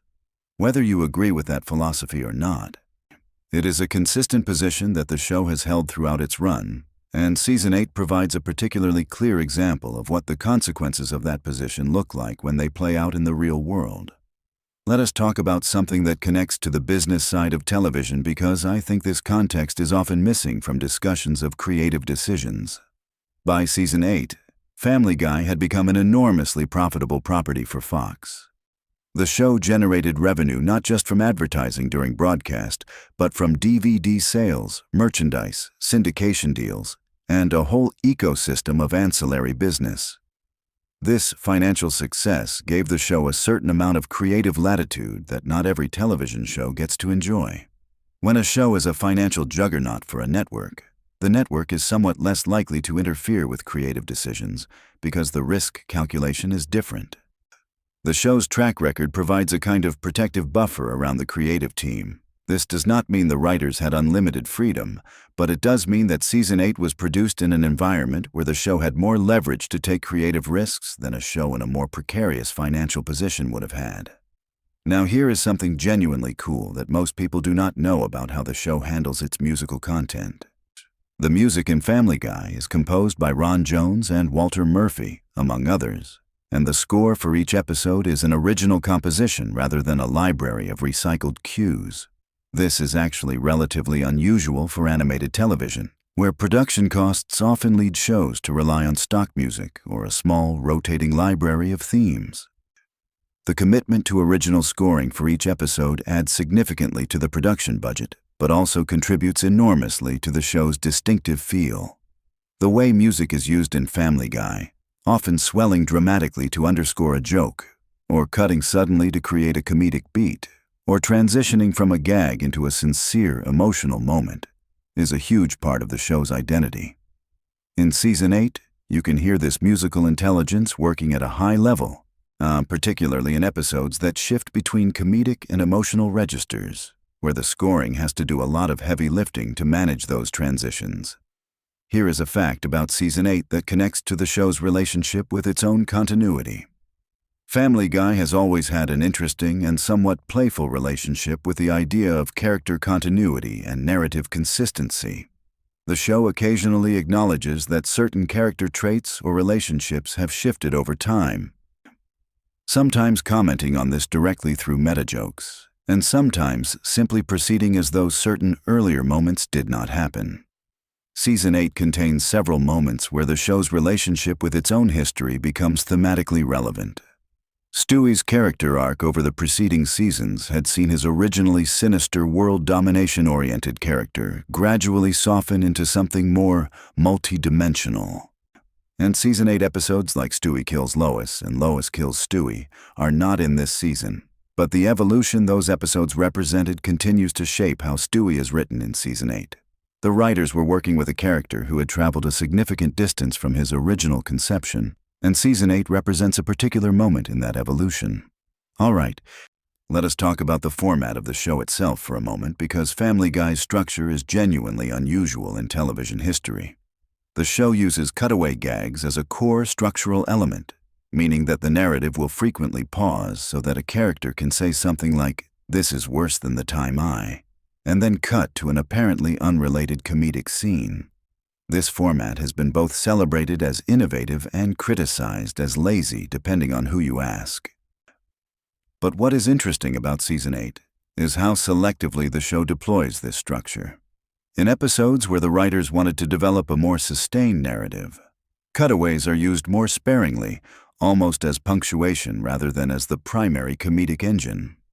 In episodes that are more overtly comedic and less concerned with story, they appear more frequently. This modulation of the cutaway format is something you start to notice once you are watching for it. And it actually reveals a fair amount about how the writers thought about individual episodes and what they were trying to accomplish. I want to bring up something about the voice performance side of the show that I think is really underappreciated. Mila Kunis voices Meg Griffin, who is famously one of the most consistently mistreated characters in animated television. Meg is the butt of an enormous number of jokes throughout the series. And by Season 8, this had become a thoroughly established comedic convention.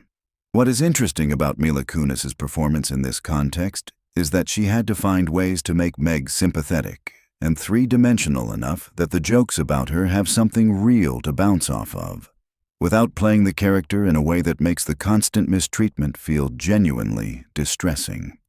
This is actually a delicate comedic challenge, and Kunis handles it with a kind of deadpan, resigned quality that makes Meg one of the more interesting vocal performances in the show, even though she is not necessarily the most prominent character. Season 8 contains several Meg moments that illustrate this balance in interesting ways. Let me give you something really specific that you probably have never looked up. The episode Brian Griffin's House of Pain, which is Season 8, Episode 8, involves Brian getting a script optioned and then watching it get completely transformed from his original vision into something unrecognizable by the Hollywood development process. This episode is notable for how specifically it parodies the television and film development world, which suggests that the writers were drawing on genuine experiences and observations about how the entertainment industry actually works.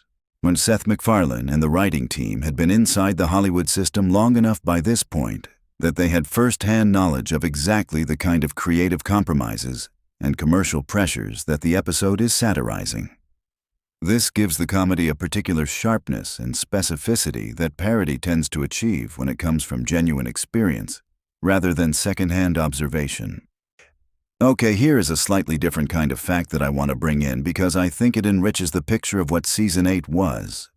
The show's writer's room during this period was a deliberately diverse group in terms of comedic sensibilities, backgrounds, and approaches. Seth MacFarlane has talked about how the Family Guy writer's room functioned as a kind of creative debate space where very different voices contributed to what the show became. This multiplicity of voices is part of why Family Guy can feel tonally varied in ways that some shows do not. You have material that is deeply absurdist sitting alongside material that is more grounded in character psychology, jokes that are purely shock-based sitting alongside jokes that require the audience to make intellectual connections. Season 8 reflects this tonal range perhaps more clearly than some other seasons because the individual episodes vary quite significantly in their approach and energy. Now let us talk about something that I think is fascinating from a pure storytelling craft perspective. Several Season 8 episodes deal with the theme of reputation versus reality, the gap between how characters are perceived and who they actually are. This shows up in the Quagmire Baby episode in terms of whether he is capable of genuine care. It shows up in Brian's House of Pain in terms of the gap between artistic intention and commercial product. It even shows up in various Peter episodes where his behavior is so disconnected from social norms that other characters are constantly having to reconcile who Peter is with what they expected him to be. Whether this is a deliberate thematic thread the writers were pursuing or simply a pattern that emerges from how the characters are constructed, it gives Season 8 a kind of coherence beneath its surface variety. Here is something about the production of animated comedies that relates directly to Season 8 and that most viewers have no reason to think about. The editing of an animated episode is fundamentally different from the editing of a live-action show because you are not working with footage that was captured on a set. Every scene, every cut, every transition is a deliberate construction that was planned and built from scratch. This means that the editors on Family Guy have an unusual degree of creative participation in the final shape of each episode. Timing decisions that in a live-action show might be settled in the editing room are in animation often built into the animation itself. But there is still significant editorial work that happens at the end of the pipeline where pacing, rhythm, and comedic timing can be adjusted. The editors working on Season 8 were part of a production team that had developed very specific instincts about where jokes needed to breathe and where the show needed to move quickly. And those instincts are part of what gives the season its particular rhythm. Let me take a moment to appreciate something about how Season 8 fits into the larger story of Family Guy as a cultural phenomenon. By this point in the show's history, Family Guy had become the kind of show that other shows made jokes about and referenced. It had achieved a level of cultural saturation where its characters, its jokes, and its comedic style had become part of the shared vocabulary of popular culture. This is a strange position for a show to be in because it means that the show is simultaneously creating culture and responding to how that culture has been absorbed and transformed by others. Season 8 is being made by a team that knows their work will be immediately subjected to enormous scrutiny and comparison, not just by casual viewers but by a genuinely passionate fan base that has very specific ideas about what the show is and what it should be. All right. Let me give you one more really interesting thing before we start wrapping this up. The episode Something Something Something Dark Side, which is a Star Wars parody and the second installment of the show's Star Wars trilogy, aired in Season 8. This is another one of those landmark episodes that came to define the season in many people's memories, and for good reason. The production of this episode involved a level of cinematic ambition that is genuinely impressive for television animation. The team was essentially recreating entire sequences from The Empire Strikes Back, one of the most beloved films ever made, with the Family Guy characters substituted in. This required not just careful visual recreation, but a deep understanding of the original film's pacing, cinematography, and emotional logic, because the parody only works if you can feel the original underneath it. The writing needed to find the comedic pressure points where the insertion of Family Guy's characters and sensibility would create the maximum possible comic dissonance, and then trust that the audience's love of both the original film and these characters would make those moments land. The thing about both the Star Wars episodes and Road to the Multiverse is that they represent a particular philosophy of ambition that ran through Season 8 in a really defining way. These were episodes where the team essentially said, "We are going to attempt something genuinely difficult, something that requires more resources, more craft, and more creative courage than the average episode, and we are going to see if we can actually pull it off." The fact that both of these major episodes landed so well is part of why Season 8 has the reputation it does among fans who have followed the show closely. And that really is the thing about Season 8 that I want to leave you with. Nay, when you look at all of these facts together, what emerges is a picture of a show operating at a moment of real creative confidence and ambition. Not every episode in the season is a classic. That is true of every season of every long-running show. But the season as a whole represents a team that was genuinely pushing themselves, taking creative risks, developing their characters in meaningful ways, and investing seriously in the craft of making a show that was funny, and occasionally, something more than funny. The facts we have gone through today are not just trivia. They are windows into the decisions and processes and conversations that produced something a lot of people still watch and enjoy and argue about. That is what good television does. It gives you enough to keep coming back to it, enough layers that you can keep discovering new things even after you have seen it multiple times. So there you have it, a deep dive into some of the most fascinating and surprising facts about Family Guy Season 8. I hope this video gave you some new ways to think about a season you might have dismissed or taken for granted, or maybe gave you a reason to go back and watch it for the first time with all of this context in your head. If you enjoyed this video, do me a solid and hit that like button because it genuinely helps this channel reach more people who are into this kind of deep dive content. If you want to see more videos like this, whether it is more Family Guy breakdowns, animated show deep dives, or behind-the-scenes content about television production, make sure you are subscribed and hit that notification bell so you do not miss anything. Drop in the comments what your favorite Season 8 episode is. I would love to see what people say because I have a feeling Road to the Multiverse is going to absolutely dominate that conversation. But maybe you will surprise me. Thanks for watching, and I will see you in the next one.